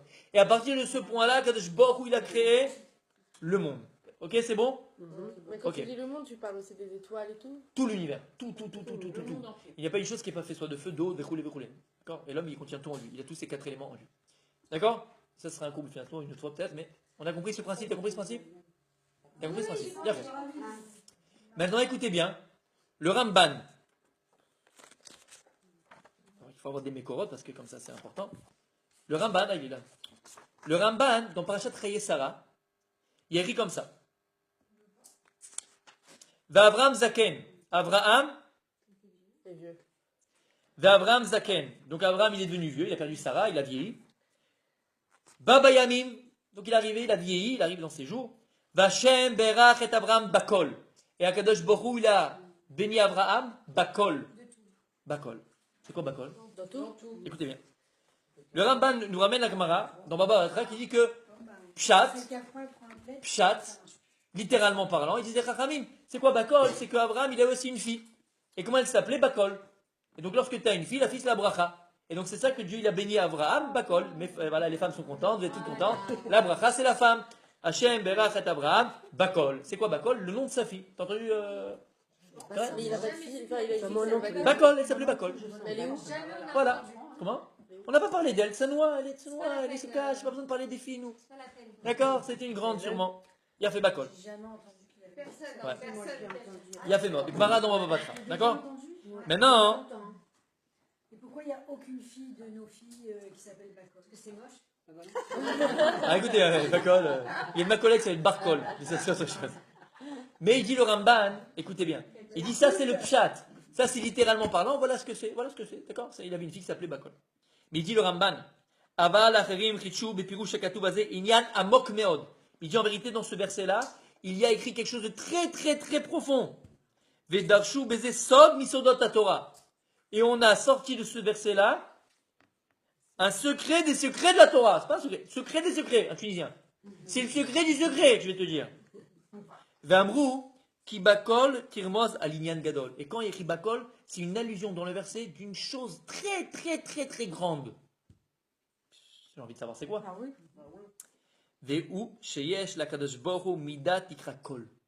En vérité, ici, on avait dit, Nachon, que la Torah, l'être de la Torah, ce sont des ustensiles qui vont recevoir la lumière divine. Maintenant, au niveau du pshat, au niveau de la matière, c'est ce qui s'est passé. Il y a eu Abraham, il y a eu Sarah, il y a eu Rivka, l'histoire qu'on connaît. La Torah, elle s'est décomposée par rapport à ce qu'ils ont vécu nos patriarches, l'histoire de la Torah. Et on avait dit comprendre qu'en vérité, Il y avait les noms d'Akadosh Baruch en vérité, on avait dit que quoi? Que les lettres de la Torah qui contiennent en elles la lumière divine. Alors les lettres, c'est la matérialisation de la lumière divine. Kaviachol, ça serait en vérité la lumière qui se trouve dans la matière. D'accord? La lumière dans la quantique. La lumière qui se trouve dans la matière. Et si tu comprends maintenant, écoutez bien, si tu comprends maintenant que, comme on expliquait dans la quantique, qu'au niveau de la particule, de l'électron, un électron se trouve partout en même temps, ok? Donc en vérité, lorsque maintenant j'ai la Torah, lettre de la Torah, je peux avoir dans la Torah toutes les probabilités possibles. Vous connaissez les codes de la Torah? Vous savez que dans les codes de la Torah, on ne peut, entre guillemets, on peut pas prévoir qui sera. Par exemple, on veut dire qui c'était le président. Je peux te dire après qui sera le président. Parce que si on voit avant, il y a écrit Trump et il y a écrit Clinton. Parce qu'en réalité, toutes les possibilités existent. Toutes les possibilités existent. Maintenant, qu'est-ce qui va déterminer la possibilité qui sera après dans la Torah? C'est le choix que l'homme va faire. Mais tout existe dans la Torah. Comme dans la quantique. D'accord? Tout à fait. Alors il dit c'est quoi ces midat kol? Donc il ne faut pas le comprendre au niveau du pshat, on parle du pshat littéralement. On parle de choses beaucoup plus profondes que cela. Il dit c'est quoi? Écoutez bien. Il y a une mida, un attribut de Dieu qui s'appelle kol. Mipne chez Yesod Kol. Parce que cette mida, l'attribut de kol d'Hachem, quand tu vois kol d'Hachem, c'est Yesod Kol. C'est le fondement de tout. Ou ben Ne'emar Anochi Hachem o c'est kol. Écrit dans le prophète Yeshaya, je suis Hachem qui fait tout. Encore kol. Pas qui fait tout, mais qui a cette mida de cet attribut de kol, qui est le fondement de tout. Bouch Ne'emar, d'accord. Après il dit comme ça. Kiba kol, et cette mida, cet attribut de kol, elle se trouve dans tout. Donc c'est quoi dans tout? Dans toute matière. Cet attribut de Dieu qui s'appelle kol se trouve dans toute matière. Vei amida shminit miudimel midot. Et c'est la 8e attribut des 13 attributs de Dieu. Vous savez, il y a 13 attributs de Dieu. Il a fait 13 attributs de Dieu. C'est quoi la 8e? Chesed. Non, ça c'est l'attribut qui s'appelle. D'accord. Quand elle est en allusion. Très bien, très bien. Lorsqu'elle est en allusion dans la Torah, on appelle ça kol. Mais cette mida, lorsqu'elle est appelée dans les 13 attributs de Dieu, elle s'appelle chesed. Donc kol, c'est aussi chesed. Mais elle est appelée kol. Parce qu'elle contient tout. Et tout est contenu d'elle. Il n'y a pas une chose qui ne contient pas midat kol. Vous avez compris? Vous avez compris? Vous avez compris? Chaque chose contient cet attribut de Dieu. C'est midat de kol. Alors c'est la 8e, c'est la 8e attribut de Dieu qui est Le chesed. chesed. Et qu'est-ce qu'on a dit, Karen? Qu'est-ce qu'on a dit, Karen, tout à l'heure? Attends, non, reste ici. Et qu'est-ce qu'on a dit tout à l'heure? Olam chesed, Ibané. Vous vous rappelez? On a dit que Dieu il a créé avec chesed. Donc tu comprends qu'ici il n'y a pas écrit chesed. Que le monde a été écrit avec quoi? Kol. Puisque kol c'est chesed. Il a fait. Shamatem, c'est mathématique. Alors il est là. Il disait avec Julien. Il a fait. Écoutez bien. Uba, Umanik et Hakol. Avec cette mida, cet attribut qui s'appelle kol, Dieu, il dirige tout. Vi bedino, d'accord. Bon, il va continuer, d'accord? Il va continuer. Et moi je m'arrête là parce que déjà c'est la buée qui sort, d'accord? Écoutez bien. Donc vous avez compris ce qu'il dit? Il dit que la mida qu'on dit Hachem Berat Avram Bakol, c'est une attribut de Dieu. Cet attribut de Dieu qui s'appelle Kol, tout simplement, s'appelle Kol, ok? Correspond, comme on a dit, il dit à la 8e attribut qui est Chesed. Donc on a compris que Olam Chesed Ibané, donc le monde a été créé avec la lettre Kol. Et il dit le Ramban que c'est quoi cette mida de Kol, de Chesed de Dieu? C'est cette mida-là, cet attribut de Dieu, qui est contenu dans tout, toute la création, tout ce que tu pourras voir autour de toi, qui est créé, donc il y a une réalité matérielle, contient en elle cette mida de kol. Pourquoi, comme il dit le Ramban, comme il a dit, Kiba kol hi, parce qu'elle est dans tout. Veillez à kol, c'est le fondement de tout. C'est-à-dire que rien ne peut exister sans ce fondement qui est en lui, ce noyau, on appelle ce noyau, qui s'appelle kol. Et, chose intéressante en vérité, ce qu'il dit le Ramban ici, c'est exactement ce qu'il dit le Ramban dans Bereshit. Ce Yesod Katan qui parlait, vous voyez comment Dieu a créé le monde? À partir d'un point. À partir d'un point. Ce point-là, Olam Chesed Ibané. Donc Dieu l'a créé à partir d'un point qui s'appelle Chesed, puisque c'est sa volonté, et qui est appelé Kol. Donc ce point c'est Kol. Et c'est un attribut de Dieu. C'est tout. Et qui contient tout en lui. Et rien ne peut exister sans Kol. Et là je pose une Kol. Non, je rigole. Non, je rigole. D'accord? Écoutez bien. C'est bon jusque-là? Il a fait. Mais je vous assure, après, normalement, vous allez sauter sur la table. C'est trop beau, elle est belle, la Torah. Moi, j'en ai des frissons, moi. J'en ai des frissons, je vous assure. Je vous assure, j'en ai des frissons, c'est tellement beau. Écoutez bien, c'est bon jusque-là? Attendez. Continue. On continue. On s'arrête pas. Tu veux expliquer rationnellement quelque chose d'irrationnel. Non, on va comprendre. Non, c'est rationnel, on va comprendre. C'est bon? Vous avez compris c'est quoi cette mise de kol? Elle est dans tout. Il a fait mieux. Maintenant, les amis, on va aller à Parashat Shavua, Parashat de la semaine. Et Viviane, tu retiens ça dans ta tête, ce qu'on vient de dire maintenant. Parashat de la semaine, Parashat Vaishlach. Et c'est le fameux épisode où Yaakov revient en Eretz Israël, après 20 ans avant de passer chez Laban, travailler dur. Et il a, entre guillemets, peur, parce qu'il va voir qui? Ils savent. Son frère Esav. Et Adassa, bientôt il y a la réponse à ta question. Hein. N'aie pas peur. Écoute bien. Pourquoi, c'est quoi Adassa sa question? Adassa, elle a dit, est-ce que même ça existe dans les choses néfastes, cette lumière de Dieu? On va voir. Écoutez bien. Donc Abraham revient en Eretz Israël, et là, il y a son frère Esav qui veut venir le tuer. Mais qu'est-ce qu'il va dire? Il va envoyer des cadeaux, envoyer des malachim, d'accord, des messagers, pour savoir l'intention de son frère. Il a fait. Et ils reviennent, il dit, c'est ton frère Esav, il vient avec 400 hommes pour te sushiser, d'accord? Tac, tac, tac, tac, tac, tac. Je connais ça. Sushiser. C'est bon? C'est bon. Yaakov Avinu, il va se préparer donc à la guerre, il va se préparer avec les cadeaux, on sait l'histoire. Maintenant, il va traverser le Yarden, le Jourdain, et à ce moment-là, le Yabok, c'est pas le Jourdain, le Yabok, c'est un fleuve, c'est pas le Jourdain, c'est le Yabok, c'est un autre fleuve. Et il va dire, ah là là, j'ai oublié, juste, excusez-moi, je mets ici, Mechila. Voilà, hop. J'appuie le petit bouton, on est pareil là. Baruch Hashem. Voilà. Et il a oublié sur l'autre rive une petite fiole. Vous vous rappelez l'histoire? Il va y aller tout seul. Et là, à ce moment-là, qu'est-ce qui se passe? Vaïvater Yaakov Levado. Yaakov, il va combattre tout seul, il va rester tout seul. Il va se trouver tout seul de côté du Jourdain, du Yabok. Vaïa avec Ishimo. C'est pas un sumo, d'accord? C'est pas un japonais. Ishimo. Un homme avec lui. Il va combattre avec lui un homme. Adolot à Shachar jusqu'au lever du jour. Et c'est le fameux combat de Yaakov avec l'ange de La mort. Esav, qui était le Satan et qui était le Malach Hamavet. Maintenant écoutez bien. Chacun de nos patriarches correspond à une mida. Abraham c'est le chesed, la bonté. Yitzhak c'est le din, c'est la rigueur. Yaakov c'est La prière. Emet, Tiferet, c'est le Emet, la vérité. Chacun de nos patriarches, il va être éprouvé par Dieu en fonction de la mida qu'il va devoir acquérir. C'est normal. Yaakov Avinu va être éprouvé dans la mida de vérité. Et donc pour combattre et pour acquérir la vérité, il faut combattre le mensonge. Donc, Yaakov Avinu, il va combattre qui? Le malach de Esav, l'ange de Esav, qui est l'ange, qui est le Yetzarara, qui est lui-même le Yetzara, qui est le mensonge, qui est l'ange de la mort. C'est bon? Bien sûr, tu as raison. Donc Yaakov Avinu, il va combattre le mensonge. Pourquoi? Parce qu'Akadosh Baruch Hu lui dit maintenant, c'est ton isayon, c'est ton épreuve. La vérité, par définition, c'est quoi? C'est quoi la vérité? Il dira la vérité, quelque chose de vrai, de émettre, c'est quelque chose qui ne connaît aucun changement, parce qu'à partir du moment où on connaît un changement, c'est pas vrai, qui ne connaît aucun changement et qui est éternel. Quelque chose de vrai, il est vrai tout le temps et éternellement. Et il est inchangeable. D'accord? Ça, c'est la mida qu'il va acquérir Yaakov Avinu. Et c'est pour ça que nous, entre parenthèses, les juifs, d'accord, c'est la seule région qui n'est pas prosélyte. Parce qu'on s'en fout, on a la vérité. Après avoir monté la vérité, tu ne cherches pas la vérité ailleurs, elle est chez toi. Donc quelqu'un qui sait qu'il n'a pas de vérité, il va essayer de, par force, de dire à l'autre, allez, tu vas bien dans ma religion, parce que... Mais nous, on se suffit à nous-mêmes, parce que la vérité se suffit à elle-même. Parce que la vérité, elle n'a même pas besoin d'être prouvée. Et c'est encore une fois, Katia, je reviens à ça. Le cours, il n'est pas pour prouver que Dieu existe, Ras Shalom. Pas du tout, c'est pas ça. C'est pour la splendeur et comprendre maintenant ce qu'on va vivre, comment on va vivre avec ce qu'on va dire maintenant, Bezrat Hashem.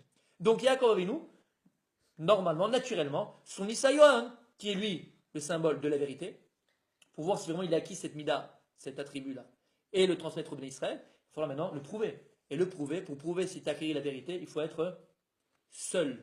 Parce que quelque chose de vrai est forcément caché. À partir du moment où tu es exposé au regard des autres, forcément tu perds de ces vérités-là. Parce que qui me dit que tu fais la chose béhémet, véritablement, ou que tu le fais pour le regard des autres? Donc là maintenant, il va dire Jacob, l'évado, t'es seul. T'es seul. Maintenant t'es seul. Seul avec toi-même. Est-ce que, même seul quand t'es seul avec toi-même, t'es le même? Non. Ou lorsque tu fais ton birkat Amazon à la maison, t'es en Marcel, en babouche, avec ton portable, tu fais... Et quand t'es devant les gens, tu fais du gun de vin là, et tu transpires, et tu transpires, et tu transpires. Oh, ça c'est comme ça. Parce que quelque chose de vrai, il est vrai partout, et lorsqu'on ne te voit pas. C'est vrai ou pas? Bien fait. Donc Yaakov, nous, maintenant, il va combattre le malach de Esav. C'est vrai ou c'est pas vrai? Bien fait. Maintenant, il y a écrit qu'il va le combattre jusqu'à la levée du jour. Et il y a écrit quelque chose d'extraordinaire. Donc à la fin, Yaakov, il va gagner, il va le gagner, il va le vaincre. Et à la fin, il va lui dire comme ça. C'est un combat de... Oui, c'est ça, c'est quoi comme combat? Spirituel, on va comprendre que c'est un combat spirituel. Il lui a dit, c'est quoi ton nom? Et c'est Yaakov. Maintenant ton nom c'est plus Yaakov, mais c'est Israël. Qui sarita imilokim imenashim atuchal. Parce que tu as réussi à combattre des anges et tu les as vaincus. Vaishal Yaakov Omar Gidan Hashemecha lui a dit, mais c'est quoi ton nom? Bizarre, non? Il dit, c'est quoi ton nom? Omer Lema Zetisha Lishmi, Vaimechot Tosham. Il dit, pourquoi tu me demandes mon nom? Quoi ça va t'apporter? Et il va le bénir là-bas. Bon. Attendez. Moi, je sais qui c'était. Toi, tu sais qui c'était. Tout le monde sait qui c'était. Le malach, on connaît son nom. C'est qui? C'est le Satan, c'est le malach Hamed. Il a un nom. Samer Mem. On n'a pas parlé de son nom. Il s'appelle Samer Mem. Samer Mem Aleph Lamed. Aleph Lamed, c'est quel? Parce que même un malach, Je connais pas c'est par Dieu. C'est un malach de Dieu. D'accord? Samer Mem, c'est l'ange de la mort. C'est le Satan. C'est l'Yetzera. C'est l'ange de Esav. Donc il a un nom. Même un bébé Hogan, il connaît le nom. Un bébé Hogan, il connaît. Yaakov, tu dis, c'est quoi ton nom? C'est pas bizarre? Il connaît pas le nom? Et là-bas, écoutez bien. Écoutez bien. Yaakov Avinu, ça veut dire quoi maintenant ici? Il a combattu le mal. Ça veut dire quoi? Il a vaincu le malach de Esav. Ça veut dire quoi, hein? Ça veut dire quoi? Il a fait un combat physique? Il l'a frappé? Sa vérité à lui, C'est-à-dire que la vérité de Yaakov, il a fait méode. Le Hémet de Yaakov, il a vaincu quoi? Le mensonge de Esav. Maintenant, c'est quoi le mensonge de Esav? C'est quoi le mensonge du Satan? C'est quoi le mensonge du malach Hamavet? Il dit le Rav Dessler, écoutez bien. Il dit le Rav Dessler. Il définit. Il dit c'est quoi le Hémet? C'est quoi la vérité? C'est Yesh. Il dit c'est il y a. C'est la réalité. C'est quoi le Sheker? C'est quoi le mensonge? C'est En, il n'y a pas. Par définition, le mensonge n'existe pas. Il n'a pas de réalité. Alors la question se pose. Si tu me dis que le mensonge n'existe pas, c'est le mur il est blanc chez toi, ouais. Non, je te dis il est noir. Mais non, il est blanc. Donc le mensonge n'existe pas. Il n'a pas de réalité. Alors comment c'est possible maintenant, comme l'a dit Adassa, qu'il y a des choses de mensonge, qu'il y a des choses néfastes? Comment le sheker il peut exister? Comment même le malach de Esav il peut exister? Puisque c'est le malach, c'est le... Pour que l'autre, il existe encore plus, Non, c'est le mensonge. Comment il peut exister? Il ne peut pas exister puisque il n'y a pas de réalité. C'est une création de l'être. C'est une création de Ah non, puisque Comment le mal il peut exister? Moi, je dis que c'est pour faire briller encore plus la Moi vérité. aussi, c'est ce que je pense. Comment le mal il peut exister? Ah, donc c'est pas ça. Parce qu'il y a du bien. Pour le Par en bas. position bien. Il est créé par Écoutez les gens. bien, et c'est à ça qu'on va arriver ce soir. On a dit qu'Akadosh Baruch Hu, il a créé le monde et Chesed, Midat, Kol. Et on a dit que rien ne peut exister dans ce monde-là s'il n'est pas, Émettre. non, Lumière, électron. inclus en lui, c'est le Midat de Kol. S'il n'est pas inclus en elle, c'est le Midat de Kol. Si elle ne, il a fait. Si elle ne contient pas en elle, c'est le Midat de Kol. Parce qu'on a dit que le Midat de Kol, c'est elle qui donne existence à tout. Et tout ce qui existe dans le monde, toute la création du monde, contient en elle ces Midat de Kol. Comme je viens de dire, tout, c'est tout. Donc même le Mauvais. mal. Et c'est exactement ce qu'il dit les Zohar Kadosh. Il dit les Zohar Kadosh que la Sitra Afara, les forces du mal, donc le néfaste, le négatif, lui-même, il puise sa force vitale de la Kedusha. Et c'est ce qu'on appelle, vous avez souvent entendu, Nitzot de Kedusha, les étincelles divines qui se trouvent dans les choses. Vous avez entendu parler de ça, Nitzot chez le Kedusha. C'est quoi tout ça? C'est Midat Kol. Rien ne peut exister dans ce monde s'il a le noyau, le fondement, c'est pas Midat Kol. Et c'est quoi Midat Kol? C'est le Chesed. C'est quoi Midat Kol? C'est Dieu lui-même. La lumière de Dieu, c'est pas Dieu lui-même, c'est la lumière de Dieu. Donc, rien ne peut exister dans ce monde-là, même la chose la plus néfaste, s'il ne contient pas en elle son noyau qui s'appelle Kol. Donc même le Satan, même le Malach HaMavet, même le rat, même le mauvais, son noyau qui lui donne la possibilité d'exister, parce qu'il n'existerait pas, puisque le Sheker n'a pas de réalité. La seule réalité qu'il a, c'est parce qu'il a en lui encore de la vérité. Et c'est parce qu'il y a cette lumière divine qui est en lui. Même la Sitra Achara, les forces du mal, contiennent en elle des étincelles de Gdusha, donc ce Midat Kol, qui lui permettent d'exister. Écoute bien, frère. Donc écoute bien. Donc en vérité, lorsque Yaakov Avinu, il a combattu le Malach d'Esav, qu'est-ce qu'il combattait Yaakov? Yaakov, qui est Midat Haemet, la tribu de vérité, il combattait le mensonge. Mais le mensonge en vérité, c'est quoi? Ce sont simplement des couvertures, des couvertures qui empêchent de voir le noyau qui s'y trouve, qui s'appelle Midat Kol, qui s'appelle Dieu lui-même.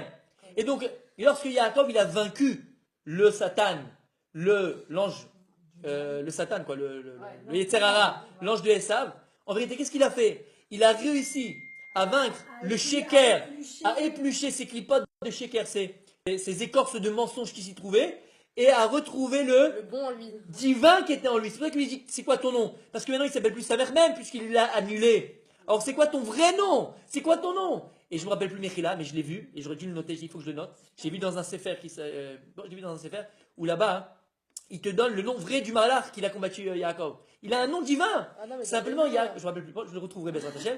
Il a enlevé le mal. Il a réussi à enlever le mal qui existait en lui, et il a laissé le divin qui existait en lui. C'est ça qu'il a gagné Yaakov. C'est ça qu'il a combattu Yaakov nous. Et c'est pour ça que son nom, il s'appelle comment? Écoutez, hein, comment il s'appelle son nom? Ah, donc tu l'as. Israël à Yaakov. Lorsque tu prends la valeur numérique de Israël, c'est 541. La valeur numérique d'Israël, c'est 541. C'est la même valeur numérique que le nom Yaakov et Satan. Parce que lorsque Yaakov il a gagné le Satan, il a acquis le noyau divin qui est en lui. Et donc maintenant, c'est bien Israël. Et c'est ça, en vérité, le travail du juif. C'est de Shamatem. poser le bon de chacun. en fait. Ah, écoute bien. J'arrive à ça. Maintenant, et ce qui est encore plus beau, écoutez bien. Donc une fois que Yaakov a compris c'était quoi son travail, c'était de trouver le divin qui se trouve dans chaque chose, même la chose la plus éloignée, même la chose la plus impie, même la chose la plus négative. Regarde le fond des choses. Le fond des choses, si elle est encore en face de toi, cette chose-là, si elle existe, c'est qu'il y a encore en elle, c'est une mida de colle, parce qu'elle existe. Sinon, elle n'existerait pas, parce que la chose n'a pas de prise, n'a pas d'existence en lui-même. Et ce qui lui donne son existence, c'est son fond, c'est son noyau, c'est une mida de colle qui précède Hachem. Parce que même lorsque le rachat, même lorsque le impie, écoute, oui, parce que même l'impie, si malgré ses fautes, il peut vivre, c'est précède Hachem. C'est parce qu'il existe encore en lui une étincelle divine. Écoutez bien, écoutez bien. Dans notre Yetzirara, il y a du bien là-dedans. Écoute bien. Lorsque maintenant Yaakov, il arrive devant Esav, et là c'est l'apothéose. Écoutez bien. Lorsque maintenant Yaakov a vu, il a combattu l'ange d'Esav, il va se trouver devant Esav maintenant. Oui. Écoutez bien ce qu'il y a écrit. Écoutez bien. Esav, il arrive pour tuer son frère, il descend du cheval, et il y a écrit que Yaakov, il veut passer devant tous ses enfants, il va dire en premier, pour protéger ses enfants. Il y a écrit, il a passé devant tout le monde. Il va se prosterner 7 fois, a priori devant Esav. Ad Gishto Ad Achiv. Bizarre. Jusqu'à qu'il arrive, Ad Gishto, jusqu'à qu'il se présente à lui, qui? À lui. Jusqu'à Gishto, jusqu'à qu'il se présente à lui, à Esav, jusqu'à son frère. Dis-moi. Ad Achiv, jusqu'à son frère. Pourquoi tu me répètes? Il y a une redondance. Ad Gishto Ad Achiv, jusqu'à qu'il se présente à lui, jusqu'à son frère. Bizarre, non? Retenez ça. Et ça, et ça, il va courir vers lui, il va l'embrasser. C'est beau, j'ai envie de pleurer. Il va tomber sur sa nuque, sur ses épaules. Et il va l'embrasser et il va pleurer. Alors, sur Vaïshakeu, je vous montre pas, sur le verset, il y a des points. Et dans la Torah, Vaïshakeu, il y a des points dessus. C'est quoi ces points? Tu mets des points dans la Torah comme ça? Vaïshakeu qui dit, il l'a embrassé, il y a des petits points. Alors, sur ces points-là, les commentateurs, ils ont beaucoup commenté, ça veut dire quoi qu'il a embrassé le coulé. Un des commentaires, c'est qu'à ce moment-là, Esav, pourquoi on te dit Vaïshakeu avec des petits points? Pour te dire que Be'emet, il a embrassé Yaakov. C'était sincère. C'est la seule fois de l'histoire où l'Occident, c'est Esav, va vraiment embrasser Israël, vraiment avec le cœur. Et là, on te dit que Esav, il a vraiment embrassé son frère de tout son cœur. Et la question se pose. Attends, tu viens avec 400 hommes. Tu imagines la tronche des mercenaires qui étaient là avec Albator et tout ça. Les gars, ils ont vu, après, il l'a embrassé. Ils disent, mais tu fais quoi, toi? Tu fais quoi? Oui, il a vraiment embrassé son frère. Comment c'est possible? Écoutez bien. Yaakov Avinu, qu'est-ce qu'il a fait? Il s'est présenté 7 fois. Il dit le Balatourim, les forces de la Touma, les impuretés, d'accord, c'est dans la Torah, c'est la halakha. Il y a 7 degrés d'impureté. C'est qu'il y a celui qui a touché il y a le mort, celui qui a touché un mort. Il y a aussi les shratim, les animaux rampants. Il y a les nevela, un cadavre, les d'accord, d'animal. Il y a 7 degrés d'impureté dans la Torah, d'accord. Donc en fait, c'est 7 fois qu'il s'est prosterné. Il dit, c'était pourquoi? C'était pour enlever, en réalité, c'est pas prosterné devant Esav. Il s'est prosterné devant le divin qui se trouvait dans Esav. Il a été chercher le divin, la midat kol, ce bon et ce tov. C'est encore ce nitzol shekdusha. Si Esav il marche, il parle, il s'est dit Yaakov. C'est que s'il existe, c'est qu'il a encore bon à l'intérieur, sinon il n'existerait pas. Alors qu'est-ce qu'il a fait? Par sa kavana, par son intention, par sa prière, il a essayé, par son chesed, par cette bonté de Dieu, d'annuler le mal et le mauvais qui existait chez Esav. Et c'est pour ça qu'il a écrit Ad Gishto Ad Achiv. C'est ça qu'il a écrit. Jusqu'à qu'il arrivait se présenter à lui, jusqu'à son frère. Pourquoi tu dis jusqu'à son frère? Ad Achiv. Il est arrivé à enlever les couches de Touma qui existaient en son frère Esav, enlever les couches d'impureté qui existaient en Esav, c'est cette couche d'impureté, Jusqu'à qu'il arrive à qui? À son Jusqu'à frère. son vrai frère. Jusqu'à la parcelle divine qui existait Béhémet en Esav. Et c'est pour ça que Esav, qu'est-ce qu'il fait? Ben, il l'embrasse. Parce que c'est Esav le beau gosse, Esav le sympa, Esav le magnifique, Esav le tzaddik. Et ils disent les commentateurs, c'est pas moi qui dis ça. Hein. Ils disent les commentateurs qu'à ce moment-là, Esav, Béhémet, il a fait tchouva. Par le mérite de Yaakov, parce que Yaakov, il a essayé de trouver le bon qui était en lui, le bon qui était en Esav. Comment il a réussi à trouver le bon qui était chez son frère, qui était vraiment un impie, qui était un pourri en vérité? Pourquoi? Il s'est rempli de chesed. Il a commencé à juger son frère d'une bonne manière, à avoir un nouveau regard sur son frère. Il arrivait à enlever toutes ses couches de mal, il arrivait à toucher le divin qui était en Esav, et Esav est devenu un chamallow, et Esav, il a embrassé son frère véritablement. Il avait Même si Mérila, déjà fait ce combat pendant la nuit. il a, bien sûr, avec Oui, le malade. avec le Donc malade. c'était une préparation. Oui, mais il avait déjà fait ce combat en réalité. Le combat, maintenant- le vrai combat, il a déjà existé. Au niveau spirituel, maintenant, il fallait que comment on dit, le conclure. Il fallait le conclure. C'est ce qu'il a fait Yaakov. Yaakov, il est parti et il a réussi à trouver le divin qui existait même chez la chose la plus impie qu'il peut avoir, même dans le plus néfaste qu'il peut avoir. Parce que chaque chose néfaste, en vérité, contient même en elle cette lumière divine. Puisqu'il est dit, le Ramban, tout contient cette midat kol et qui est Dieu lui-même. Et il est arrivé, Béhémet, à Dachiv. Il est arrivé à toucher le frère qui existait, le vrai frère, qui existait chez qui? Chez Esav. Parce qu'il s'est rempli de chesed pour l'autre. Il a vu, il a changé son conditionnement. Il a arrêté de voir l'autre comme quelqu'un qui est déterminé en étant un impie. Ah, voilà, il est impie, bah, regarde comment il se comporte. Non, non, non, non, Rabbi. Si cette personne qui est en face de toi, elle marche, elle respire, elle parle, elle rigole, elle chante, malgré toute la barotte qu'elle fait, c'est qu'il y a encore un itzot chez Gdusha, c'est encore une étincelle divine qui est en elle. Et si maintenant, faut la trouver. il faut la trouver et il faut la rallumer. Et c'est pour ça que nous, bien sûr, on n'a peut-être pas les moyens de le faire parce qu'on est nous-mêmes à ça. Mais c'est vrai qu'il y a des tzadikim qui arrivent à le faire. Le Rav Chaikin, qui était Rosh Yeshiva d'Aix-les-Bains, combien il en a ramené? Des restaquaires, des types qui étaient complètement à l'abandon. C'était des types qui étaient à la rue, c'était des vagabonds.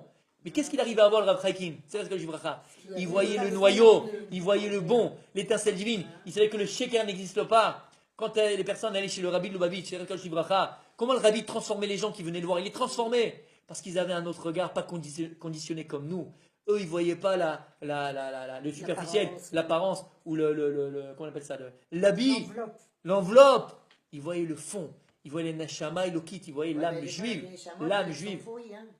Non, non, non, il n'y a pas de neshama. Neshama, elle n'est pas pourrie. Elle, c'est la personne qui est partie en cacahuète.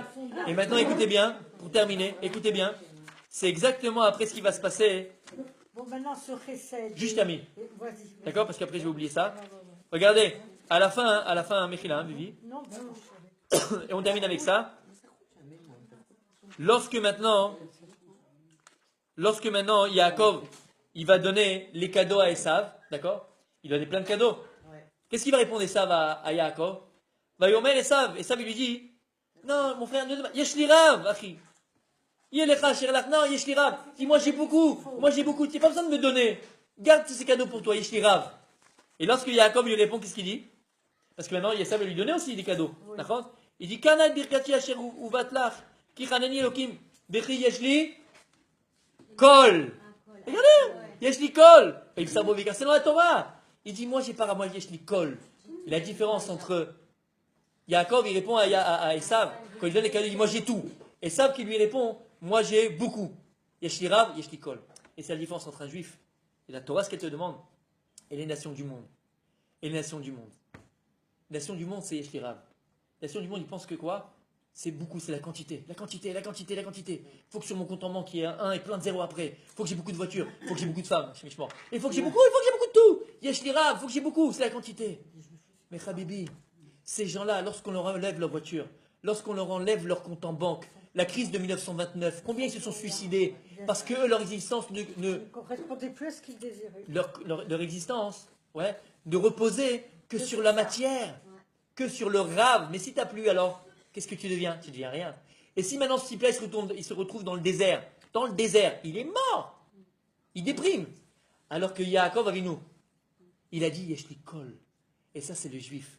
Moi, j'ai pas beaucoup, mais j'ai tout. Parce que si tu comprends, on revient à la quantique, si tu comprends que quoi?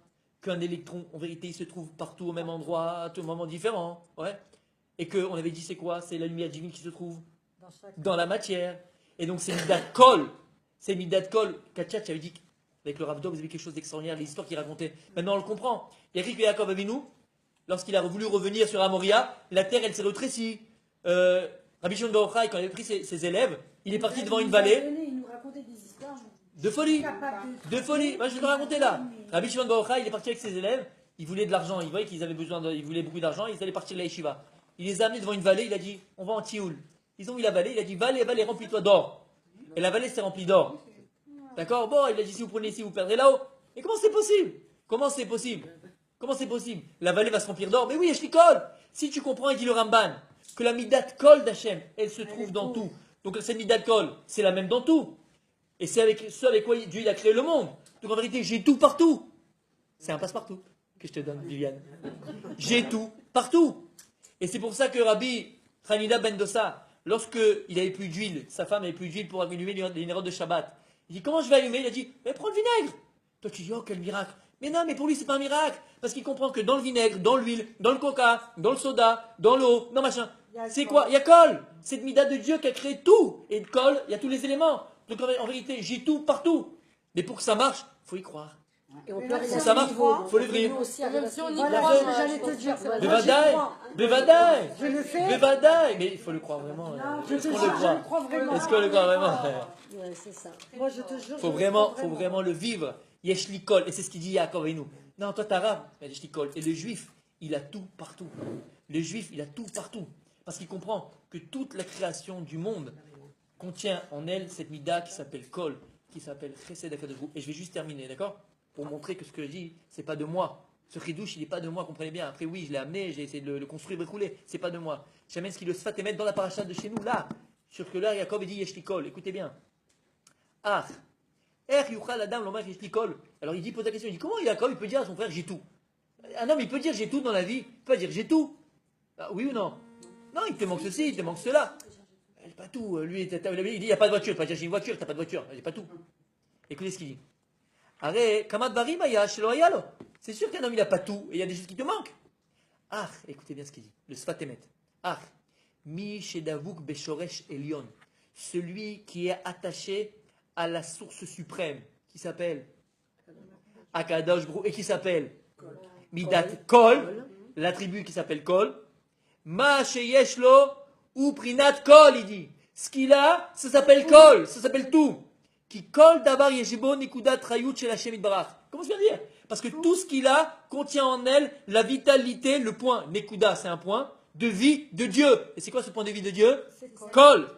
Ou Benekuda Azot, Kalula Kol, il dit. Et dans cette Nekuda, dans ce point-là, contient tout. Contient tout. Tu peux sortir, on va danser maintenant. Contient tout. Mais Béhémet, c'est pas simplement Hervé, se suivre de ce qu'on a et on est riche. Non, là, le cours, il est plus élevé que ça. C'est plus que ça. C'est que j'ai tout, partout. Si tu comprends Béhémet, si on comprend Béhémet, que cette mida de Kol est contenue dans toute la nature, dans tout. Tout. En vérité, donc, c'est la même mida dans tout. Et donc, tu as tout partout. Tu peux tout transformer. Tu peux tout transformer. Lorsque tu vois des histoires dans la Gemara qu'il a transformé une table en aigle, il a fait ceci, Tfisata derrière, le soleil s'est arrêté, le machin. En vérité, c'est pas. Oui, voilà, tu le comprends, parce que Béhémet, cette mida de Kol est dans tout. Et, je terminerai, si vous pouvez me permettre, s'il est un peu tard, mais c'est une cours extraordinaire, permettre, juste après vous poser des questions, si vous voulez, avec ce que nous dit Rabbi Nachman de Breslev, dans l'écouté Moharan à la fin, et c'est ça le moussard extraordinaire en vérité, déjà, à part ce qu'on a dit, mais qu'on pourrait nous-mêmes apprendre sur nous-mêmes, Karen, écoute bien, Karen. Da, Viviane, écoute bien, Da. Viviane, c'est normal. Da. Kitsarir ladoun et kol adam le kavzechut. Sache qu'il faut juger chaque personne les kavzechut de manière bonne, positive. Va filou mishu racha gamour. Même une personne, tu vois, c'est un racha gamour. C'est un pourri, tu es pourri. Sarir le chapes misobo ezeme atov shiboto meat eno racha. Tu dois chercher en lui cette étincelle divine où il est bon. Valier des chez Motse, Boméatov et dans l'autre Kavzechut. Écoutez bien, et lorsque toi tu vas commencer à le juger les Kavzechut et tu vas commencer à lui dire mais t'es bon, mais t'es bien, comme il a fait Yaakov avec son frère, à notre petit niveau, on peut essayer de le faire avec nos enfants, on peut essayer de le faire avec nos parents, essayer de le faire avec les gens qu'on côtoie, avec les gens qui sont autour de nous, avec chaque juif, comme il le faisait le Rabbi Lubavitch par exemple, et tous les tzadikim. Mais dans l'autre Kavzechut, allié des aimes, aller Béhémet les Kavzechut, parce que grâce à ça, tu vas Béhémet prendre cette personne et l'élever les Kavzechut. Et grâce à ça, tu pourras faire revenir cette personne bitchouva. Parce qu'en vérité, tu montreras à la personne sa vraie réalité. On est tous conditionnés malheureusement. Et on pense que ce qu'on est, c'est ce qu'on sera. Et rien ne peut être changé. C'est faux. On contient nous-mêmes cette midat kol. Et cette midat kol, cet attribut qui s'appelle kol karen, c'est quoi? C'est notre neshama, c'est notre âme. On n'a pas le droit d'avoir peur. On n'a pas le droit de douter. On n'a pas le droit. C'est pas possible. C'est pas possible. Ça ne peut pas rentrer dans mon esprit. Si je comprends que cette neshama qui est en moi, c'est midat kol. Et c'est Dieu lui-même. Donc en vérité, de faire des bords avec nous-mêmes, changer le regard qu'on a sur nous-mêmes, enlever toutes ces couches qu'on a mis sur nous, tous ces écrans qui sont là devant moi d'ailleurs aussi, c'est Internet, et c'est les iPhones, et les machins, et les séries télévisées. On se met des écrans, on se met des écrans, on se met des couches et des écorces qui nous empêchent en vérité de voir notre lumière divine qui est en nous déjà. Et on ne croit plus en nous-mêmes. Et on pense que bon, la vie c'est Yeshlirav. Et on ressemble à l'Occident, on ressemble à Esav, et on court après l'argent, et on court après le matériel, et on court. On n'est pas en train de dire que l'argent on n'en a pas besoin, tout le monde a besoin d'argent pour vivre. Mais est-ce que tu en fais un but? Est-ce que pour toi, tu ressembles à Esav et tu dis que tant que j'ai rare, tant que j'ai beaucoup, alors j'existe? Non, Habibi, parce que je vous dis une chose et c'est un secret pour la vie. On en parle une autre fois. Je suis rassuré. Écoutez-moi, écoutez bien ce que je vais vous dire ici. Écoutez bien, Pas une question d'existence. écoutez bien. Le vrai bonheur, il se trouve où? Où il est le bonheur en vérité? Il a tous ce bonheur. Il est où le bonheur, hein, mon fils? Il est où le bonheur? Écoutez bien où il est le bonheur. Il est où le boulot? Il est où? En sachant où il n'est pas, tu vas savoir où il est le bonheur. Écoutez bien. Le bonheur, par définition, c'est une chose qu'on ne peut pas te voler. À partir du moment où tu veux dépendre de ton bonheur par une chose qu'on peut te voler, alors ce n'est pas le bonheur. Si tu veux dépendre de ton bonheur par ta voiture, par ton argent, par ta femme même, par ces choses-là, on peut tout te voler. Mais si maintenant ton bonheur, il est intrinsèque à toi-même, alors là, tu touches le bonheur. Et si tu arrives à le vivre, alors là où tu te trouves, une petite anecdote, une petite histoire extraordinaire que j'avais lue il y a pas longtemps, Il y a des personnes qui vivent, qui sont nées comme ça. Qui sont nées D'accord, comme ça. non, il y a des personnes qui, regarde, Ouais, c'est la qui différence sont- entre qui Yaakov, savent que. S'accommoder de ce qu'elle veut. Voilà, on a tous, moi j'ai tout. ouais, Je suis bien. mais on a tous ce potentiel d'arriver à ça. Mais il y en a d'autres plus que d'autres, c'est vrai. On gagne tous, Jamais content. on gagne tous, malheureusement. Bah, il faut trouver en ce J'avais lu une histoire, j'avais lu un livre sur la Deuxième Guerre mondiale et sur Auschwitz, et dans un des chapitres, il raconte là-bas qu'ils étaient dans un baraquement, et c'était Simchat Torah. Et ils savaient que c'était Simchat Torah, puis ils n'avaient pas de... Ils comptaient, ouais, ils avaient un calendrier, l'autre il avait caché un îlot, ils savaient que c'était Simchat Torah. Ils avaient su que c'était Simchat Torah. Et écoutez bien. Et les types, ils étaient là, et ils étaient tristes parce que Simchat Torah, on ne peut pas danser, on ne peut pas chanter, on ne peut pas faire. Ils étaient tristes. Et t'en as un qui s'est levé, il raconte là-bas, il y en a un qui s'est levé, il a commencé à danser. Et on dit, mais qu'est-ce que tu fais? Il dit, quoi? Mais je danse avec Ribono Shel Olam, je danse avec le maître du monde. Ah, quand je vous partout. Là, on a la chance de danser avec Ribono Shel Olam. Ça, c'est le bonheur. Alors, c'est un niveau que nous, on ne peut même pas comprendre. On peut même pas comprendre. Et là-bas, ils te disent, il y a fait, mais c'est un niveau. Oui. Comment? Non, ils ont dansé là-bas. Après, bon, il y a toute une histoire, c'est toute une histoire. Mais comprenez que le bonheur, c'est une chose qu'on ne peut pas nous voler. Et combien ils disaient à leur bourreau nazi, tu m'as pris ma femme, tu as pris mes enfants, tu as pris tout, tu as pu tout prendre. Une chose que tu ne prendras pas, c'est mon bonheur. C'est quoi d'être juif? Haine. Non, on va à l'extrême, il dira des non, même ça non. Mais bon, on repart dans le sujet, même ça non. Ton bonheur ne doit pas dépendre d'une chose matérielle. C'est clair. C'est pas matériel, les femmes et les enfants. Mari, enfant, ce que tu veux. Ah, c'est pas matériel, je suis pas d'accord. Hâte qu'il y ait d'écart, mais on en reparlera. On peut te voler ton enfant? Bah d'ailleurs, on peut tout voler. La preuve, après 120 ans, il y en a qui pas. Et regarde, Oui, mais on peut le prendre. mais regarde, nous sommes en- On reparlera du bonheur en lui-même. Écoutez bien, c'est exactement ça le cours d'aujourd'hui. Comprendre qu'il faut trouver cette vision, avoir ce regard sur nous-mêmes. Si on a ce regard sur nous-mêmes, cette vision profonde qu'on a, cette midat kol, là en vérité le bonheur il est partout. On est avec Akadosh Baruch Hu partout. Et le travail du juif. Et c'est pour ça que j'ai amené la visite quantique, c'est quelque chose d'extraordinaire, voilà, la Torah en parle. C'est exactement ça. Parce qu'en vérité, la Torah, elle, dit que dans la matière, il y a le divin.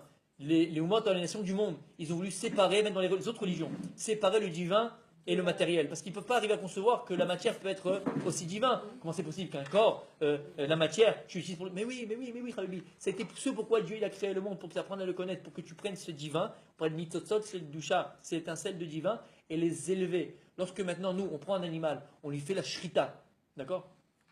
On va le manger. Cet animal qui était à un degré de chai, non pas un peu, mais de chai, vous savez qu'il y a quatre, il y a domem, inerte, végétal, animal, et médaber, la parole, c'est l'homme. D'accord? Mais c'est des niveaux différents. Puis l'homme, c'est le plus haut niveau. Lorsqu'on prend un animal, on lui fait la shrita, on fait la bracha, et on le mange, on va, par nous, le juif, la mitzvah qu'on va accomplir, élever l'animal au Medaber, il dit le Harizal. On l'élève à l'homme, Kabiachol, par nous. Donc c'est ça que le juif il doit faire. Chercher l'étincelle divine dans chaque chose. Comprendre que le divin, il se trouve dans chaque chose. Et plus tu comprends. Quand tu bois de l'eau, Ouais. tu rends... Nitzosol, Sheikh Dusha. Exactement, exactement. Et comprendre que même le divin, que le matériel, il faut le respecter. Le matériel, il se respecte. C'est pour ça que la Torah te dit Ushmartem meod la nafshotechem. Faites attention à son corps, par exemple. Faites attention même à la matière. Baal Tashri. C'est quoi la Baal Tashri? Le problème de pas jeter ou ne pas casser de manière gratuite. Tu vas dans la rue, tu vois une fleur, tu l'arraches stam, pas pour la sentir, pas pour une bracha. Tu n'as pas le droit de faire une chose pareille. Parce que dans chaque matière, il y a du divin. Et donc dans chaque matière, il y a ce midat kol. Et c'est chesed. Toi, tu viens et tu t'arraches la vie, tu n'as pas le droit de le faire. Donc c'est ce qu'on vient de voir ici, Bezrat Hashem. J'espère que c'était assez clair. C'est quelque chose d'extraordinaire, Bémet. Moi, ça a changé ma vie. J'espère que ce n'était pas trop. Mais comprenez bien, et j'espère que le moussa, entre que je vais sortir de ça, c'est exactement ça. Il y a, dans chaque parcelle de chacun, il y a cette notion divine, du bon. Et le mal, de manière intrinsèque, n'existe pas. Parce que s'il existait, il ne serait plus là. Enfin, il n'existerait pas. Et donc, ne jamais arrêter d'espérer de quelqu'un, ne jamais désespérer d'une personne. Dire, non, cherchez le divin. On n'est pas tous capables de le faire. Ça, faites attention. C'est un travail. Si toi-même tu es en danger et tu es, on va dire, faible, fragile, tu ne peux pas permettre de le faire. Mais chacun à son niveau. Avec sa famille, avec ta famille, tu peux le faire. Avec les gens que tu côtoies, tu peux le faire. Tu ne pas demander maintenant d'aller dans une place publique, mettre des films aux gens alors que tu vois même tu as peur d'aller. Ou... Il y en a qui le font. Oui, mais nous, chacun avec son niveau. Si toi, tu es 0,001%, tu te mets en danger, tu n'as pas le droit de le faire. Toi, tu n'as pas le droit de le faire. Il faut vraiment être à 100%, 100%, comme il disait le Rav Baz, il cherchait il cherchait à la sortie des boîtes de nuit. Et lui, il pouvait le faire. Moi, je le fais ça, je suis là-bas, et je fais, d'accord, ok, d'accord, il faut chacun savoir ce qu'il est, sa force et son pouvoir dont il est capable, mais comprendre que ça existe. Comprendre qu'on peut même le faire avec les gens qui sont autour de nous. Et comprendre que cette étincelle divine, ce divin, il existe partout, Bezrat Hashem. Midat, kol. Et Mechila, je peux terminer? D'accord? Écoutez bien, non, mais, parce que je sais que j'ai oublié quelque chose, et Baruch Hashem. Regardez, par exemple. T'as un sidour, Katia? D'accord, je vais le prendre. Regardez. On le fait, par exemple, dans le Birkat Amazon. Baruch Hashem. Regardez dans le Birkat Amazon. Même maintenant dans votre filote, et lorsque vous allez voir ce mot kol, mais on parle de la midat kol. Regardez. Baruch ata Hashem, Elokeinu melech olam, Ael azar notanu, ve'et olam kulu betu, bechen bechesed, brachamim, noten lech basa. Non, utovo agadol, tamid lo chasalanu. Ok, c'est bon? Kiu kelzan, umfarnes, la kol. Beshulchano aroch, la kol. Ça va, c'est bon, tu veux de la kol? Baruch ata Hashem, azaneta, kol. Parce que kol, c'est pas Dieu lui-même, c'est pas Dieu, c'est l'émanation de Dieu, d'accord? Mais il est zaneta kol. C'est mida de kol. Hachem il donne à chaque fois ce shefa, c'est Hachem, il est zan et kol. C'est pas seulement il nourrit tout le monde, oui, ça c'est le pshat. Mais il est zan et kol. Cette mida de kol qui existe dans chacun. Par exemple, d'accord? C'est un exemple, mais c'est partout. Le matin, vous faites la prière le matin? Juste pour terminer, regardez la beauté. Non, mais votre fila, elle est différente. Dans le yotzer, on dit yotzer or ouvrez chosher. Ose shalom ouvrez et hakol. C'est la midat kol. Akol yoducha ve'akol yeshabechucha. Ça m'explique le kol. Ve'akol yomru en kadosh kashem. Yotzer akol. Il n'y a que du kol. On parle de la midat kol. On parle de cette midat de kol. Il faut vrai kol dans la tfila, dans le chumash, dans un endroit. On parle en vérité de cette midat kol. Qui contient tout. Bien fait. Et c'est ça le travail encore une fois du juif. Et notre tfila doit changer. Et plus on va se concentrer dans notre tfila, dans nos prières. Et on va voir cette mida là, on va voir cette mida de kol. Plus on va comprendre que Dieu il est partout, Dieu il est partout, Dieu il est partout, Dieu il est partout. On se rendra compte en vérité qu'il n'y a rien d'impossible. Et c'est nous qui sommes conditionnés à croire que la réalité que je vois, c'est celle qui existe. Mais en vérité, si tu comprends qu'il y a mida de kol dans tout, il n'y a jamais rien d'impossible. Et tout, en vérité, est possible. Parce qu'il y a quelque chose contenu dans tout. Dieu est contenu dans tout. Kaviachol, Dieu, l'émanation de Dieu bien sûr, et l'imaginé est contenu dans tout.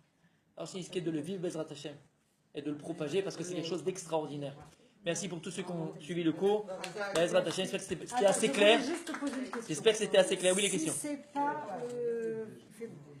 des personnes qui ne font pas partie du peuple juif, qu'on nous on considère un peu comme des amis ou quoi, est-ce qu'on peut trouver en eux une étincelle divine? Alors, question extraordinaire de Viviane. Écoutez bien. Est-ce que, maintenant, même dans les nations du monde, Oui, même dans les nations du monde. alors, je vais aller plus loin. Je vais ramener ce que dit le Rav Dessler et comment explique le Rav Dessler. Vous savez que dans le Ham Israël, on a eu deux, dans le Ham Israël, dans l'histoire, on a eu deux plus grands prophètes, on va dire. Moshe Rabbeinu, dans le Ham Israël, et Léavdil, Bil'am, Aracha, chez les Goïm. Maintenant, le Rav Dessler, il pose la question. Vous savez qu'il y a des halachot. Vous savez qu'il y a des halachot qui nous dit comment maintenant une personne, elle peut prophétiser. Et là-bas, le Rambam, dans les halachot, il dit que pour prophétiser, il faut être un kadosh, il faut être un taor, il faut des conditions que, d'accord, il faut être un ange, quoi, t'es un malin. Si t'es pas un ange, tu peux pas. Et le Rav Dessler, il dit, c'est ça les conditions. Comment Bilam, Voilà. Aracha, Bilam, je vous rappelle que, pardon, sa petite copine, c'était son ânesse. D'accord, chemichement. Oui, bien sûr. Bah, Voilà. bien sûr. Voilà, c'était Bien sa sûr. femme, c'était son ânesse. Hein. Bien sûr. Ouais, ouais. Bah oui, bah oui. D'accord. Ouais, c'était pas mal. Ouais, ouais. D'accord. Il dit, comment c'est possible ce type-là qu'alors il a prophétisé Il a prophétisé. et au même niveau que Moshe Rabbeinu. Écoutez bien. Incroyable. Et c'est exactement ça. Comprenez que lorsque la Torah elle parle de personnages, même les personnages qui nous paraissent être des Machaïm, écoutez bien, c'est qu'en vérité, l'âme, la source de leur âme, elle est très élevée. Mais eux l'utilisent dans le bien, ils l'utilisent dans le mal. Et il dit, le Rav Dessler, comment il est arrivé Bilam à prophétiser? Puisqu'il était aussi mauvais que ça. Il dit exactement ce que je viens de dire. Rien ne peut exister dans ce monde-là. Rien ne peut exister. D'accord? Rien. S'il n'y a pas encore en lui un étincelle divin, c'est pas possible. S'il n'y a pas encore un peu de émet en lui, ou sinon la chose n'existerait plus, puisqu'on a dit que c'est Midat Kol qui fait exister tout. D'accord? Le Shekin n'a pas de point. Alors qu'est-ce qu'il faisait Bilam? Et ça, sa force. Bilam, il a été capable, d'accord, de se concentrer à un moment donné et de revenir vers sa source divine qui était en lui, le petite chose divine, petit étincelle divin qui existait encore en lui, et à partir de ce petit, on va dire, réseau, ouais, peut-être comme la Wi-Fi, de ce petit réseau, de se reconnecter à Hachem et de prophétiser. Ça, c'est ça sa force. T'as compris? Donc dans n'importe quelle personne, oui, il existe encore ce divin. C'était à la fin ou de temps en temps ça lui arrivait? De temps en temps. Ah d'accord. De temps en temps, pas tout le temps. D'ailleurs, lui, il fallait qu'il dorme, déroulé. Voilà, Mais c'est ça, c'est qu'à ce moment-là, Kihilou, il enlevait tout le mal qui était en lui, il faisait tchouva momentané. Il arrivait à faire tchouva momentanément, véritable, pour prophétiser. Bah, il arrive à mentir à Hachem, ça veut dire. C'est fort, hein? Ah ouais, il arrive. Il arrive. Parce qu'à Kadosh Baruch Hu, comme on l'a vu, il a mis des règles, il y a des lois. Il y a des lois. Et même qu'il y a des lois physiques, il l'a dit, ben, il y a des lois spirituelles. Des lois spirituelles. Comme on avait dit que la parnassa, c'est une loi. Les enfants, c'est une loi. Il y a des lois. Il y a des lois, il y a des lois, il y a des lois. C'est vrai qu'ils devront avoir le tzaddik. Et ce qu'il dit le Baal Shem Tov, il dit le Baal Shem Tov. Voilà, lorsqu'une personne veut la parnassa, elle veut par exemple un enfant, elle n'arrive pas à avoir un tzaddik pour une bracha bechoulé. Il dit le Baal Shem Tov, pourquoi? Parce que le tzaddik, lui, c'est pas un bamboula. D'accord? Qu'est-ce qu'il fait? Il a étudié la Torah. Non, il a étudié la Torah. Il a des cernes. Il a des cernes, des nuits blanches qu'il a mis pour acquérir la Torah. Et à partir du moment où tu acquiers vraiment la Torah, et toi et la Torah vous faites qu'un, donc en vérité, qu'est-ce que tu as entre les mains? T'as Dieu, t'as Akadosh Baruch Hu, c'est pas moi, c'est Bachem. Dis Kaviachol, t'as Dieu. Donc si t'as Akadosh Baruch Hu, donc t'as toutes les possibilités. Et donc lui, il peut te remettre. Le mauvais qui sait ça, il utilise des forces du mal. Tout à fait. Ça s'appelle la Sitrara, ça s'appelle Bilam, exactement. Ça existe. C'est exactement ça, Katia. Ça existe. Exactement. Il y en a eu et ça existe, et malheureusement, il y a fait même. Dieu il a créé le monde où Dieu habitait, et malheureusement, certains utilisent le bon que Dieu a créé pour faire le mal. Donc, du coup, Mais revenons et terminons sur une bonne note. D'accord? Baruch Hashem, comme on a dit. Voilà, c'est exactement ça, la Midat Kol. Exactement ça, entre guillemets, et c'est le rapprochement que je fais avec la physique quantique, puisque la physique quantique, c'est ce qu'elle a dit. Dans chaque matière, il y a de la lumière, et superposition, un électron, en vérité, il est dans tout l'univers en même temps. Et à partir du moment où ça n'a pas dit, où tu fais une chose dans un atome, deux atomes que tu as associés, si tu fais une chose dans l'un, ça va se transformer dans l'autre, même si là-bas. Et en vérité, on peut comprendre, puisque le monde était créé par Isol Katan, donc tous les atomes, ils étaient à la base liés. Donc c'est-à-dire que la nature, elle est liée. Et puisque l'homme, il était aussi concentré dans ses points, donc l'homme est aussi lié à la nature. Et on comprend pourquoi dans le Dor HaMaboul, lorsqu'il y avait aussi le déluge, lorsque maintenant l'homme, il s'est perverti, la nature s'est pervertie avec lui. Parce que toi-même, tu es lié à la nature, puisque tu fais partir de ce point divin. Et maintenant, on comprend quelque chose d'extraordinaire, parce que il y a un klal, Shirel. Kol Israël Arevim Zelazé. Chaque juif, il est garant de l'autre. Il y a un juif qui est en États-Unis. Nous, en Israël, on entend qu'il a un problème, on va à la synagogue, on jeûne, on prie. Et quel rapport avec le juif? Et ça, vous savez, la haine des nations, elle vient de là. Parce qu'ils ne comprennent pas comment on peut lier comme ça. Comment les juifs, ils sont liés. Comment les juifs, ils s'entraident. Comment c'est possible? Comprends-le avec l'atome, Habibi. Nous sommes des atomes qui ont été liés pour l'éternité. Tu touches un atome à 1 kilomètre, Même là-bas où il est, il va avoir mal. Et ben c'est pareil chaque juif. Si mon frère juif, moi, il est à des milliards de kilomètres de moi, je ressens sa peine. Je ressens sa peine. Je vais à la synagogue et je fais, et je jeûne, et je demande à Kadosh Baruch Hu. Ça, c'est l'âme Israël. Ça, c'est la beauté de la Torah. Excusez-moi, mais Et ça, c'est la beauté de la Torah. finalement, on n'a pas répondu à la question de Viviane. Si, il a dit que que même dans tout, il y a... dans les... il y a Alors, des Baruch choses, Hashem. ça existe. Donc même dans les J'espère vraiment que ça a été assez clair. J'espère que le moussard, on a pu le sortir. Je sais que c'était très, très, très, très haut. Mais le Baal Shem Tov, le Baal Shem Tov, Moi, j'ai préféré la le, deuxième partie. le Baal Shem Tov, écoutez bien, le Baal, sans la première, tu ne comprenais pas. Le Baal Shem Tov, il disait comme ça. Il y a un livre qui a été écrit par son beau-frère. Et son beau-frère a posé la question. Et il lui a dit, Rabbi, quand est-ce que le Mashiach il va venir? Quand? On l'attend depuis des...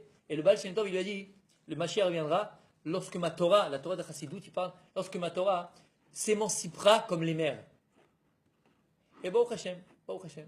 Ce qu'on a parlé un petit peu aussi, tu peux dire que c'est du Maral de Prague, parce qu'en réalité, il dira que tout arrive à la même chose, ou soit c'est de la Chassidut. Et c'est un peu de ça. Et c'est pour ça que c'est important de le faire. C'est ça la Chassidut. Comprendre les choses. Non, Chassidut, c'est la piété. Faire les choses plus.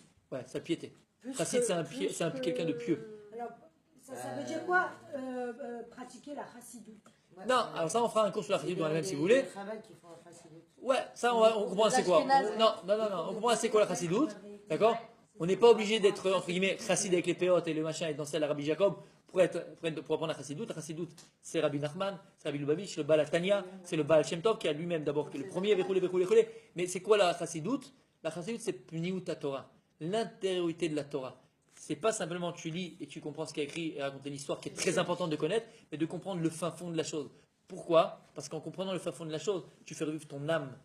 Là, quand on a vu ce qu'on vient de dire maintenant, mais tu vois la beauté de la Torah, tu vois la profondeur de la Torah, tu dis waouh, c'est tout ça la Torah. Et c'est rien par rapport à ce que c'est vraiment, hein, encore une fois. Vous, C'est par rien. exemple, toi et ceux qui sont comme toi et tout, des raves qui ne font pas chassidoute. Non, c'est-à-dire, ils ne font pas partie d'une... Non, parce que comme j'ai fait un cours sur mais l'espace ils font Torah. pareil, ils étudient à fond. Pas tous, non pas ça. Tous. Il y en a par exemple, parce qu'il y a une grosse, je pense que c'est pas le cours de ce soir, il y a une grande marloquette entre le Gaon de Vina et le Baal Shem Tov. Ça va faire la Chassidut, bien fait. Le Rav Dessler, c'est un Rav Dessler Meforash. Il y a un Rav Dessler Meforash dans le Chelek He, celui qui veut le voir, parce qu'il y a beaucoup d'Amarets qui ne comprennent rien. Rav Dessler, il était en avance de son temps depuis des années, des dizaines d'années, où il parle de la Chassidut là-bas, le Rav Dessler. Et lui-même, il a étudié de Balatania, lui-même, c'est rempli de Chassidut, d'accord? Et il explique d'ailleurs la marloquette entre le Gaon de Vina et le Baal Shem Tov, où la différence, c'est que, bien sûr que le divin se trouve partout. Le Gaon de Vina, lui, disait que le divin, entre guillemets, une fois que Dieu il a créé la matière, d'accord? Le divin qui s'y trouve, nous, on n'a pas le droit d'utiliser, c'est qu'on le laisse dans la matière. Alors que la Chassidut, le Bacham dit, mais non, cette matière, nous, on doit l'utiliser. Voilà, comme ça il dit le Rav Dessler. Mais il dit Rav Dessler, de nos jours, et donc il parle d'il y a 70 ans lui, on se doit obligatoirement d'utiliser ces deux choses-là. Et toute Torah qui est émette, on doit s'imprégner d'elle, parce qu'on n'a pas le choix. Il dit on est tellement dans un dor, dans une génération qui est chitsonite, qui est superficielle, que si on reste dans le superficiel, alors on est mort. Donc il faut prendre la itlaavout, la plimiout, l'intériorité, et l'amour, et la simcha, et la joie de la chassidut, tout en bien sûr gardant la rigueur de la Gemara, de la halakha, parce que si tu ne fais que la halakha, que la rigueur sans la chassidut, c'est un corps sans âme, mais si tu fais que la chassidut sans Gemara, ça c'est un folklore sans corps. Et donc il dit à Dessler, il faut associer les deux. C'est pour ça que Baruch Hashem, nous on étudie les deux, mais c'est pas pour ça que je suis chassid, non, ou chassidut. Je suis Baruch Hashem, bon Tunisien, j'ai une identité, j'ai un passé, pas grâce à Dieu, mais je suis tombé amoureux de Rabbi Nachman, je suis tombé amoureux du Rabbi, du Balatania et de la chassidut, parce que c'est Pniut Torah. Et non seulement ta vie elle change, ton étude elle change, ton regard il change, et ta vie elle change. Alors j'espère pouvoir le transmettre comme il faut. Il a une phrase que tout le monde dit tout le temps, c'est pense bien et tout ira bien. Ouais. Bah, ça reprend, c'est que le positif en fait. Émettre, mais bon, c'est plus que ça, mais c'est vrai. Bien sûr, un peu, je suis d'accord. A bientôt, Bezrat Hashem. En tout cas, merci à tous ceux qui ont suivi le cours. J'espère que ça a été clair et qu'on va prendre un grand moussard de ça. A bientôt, Bezrat Hashem.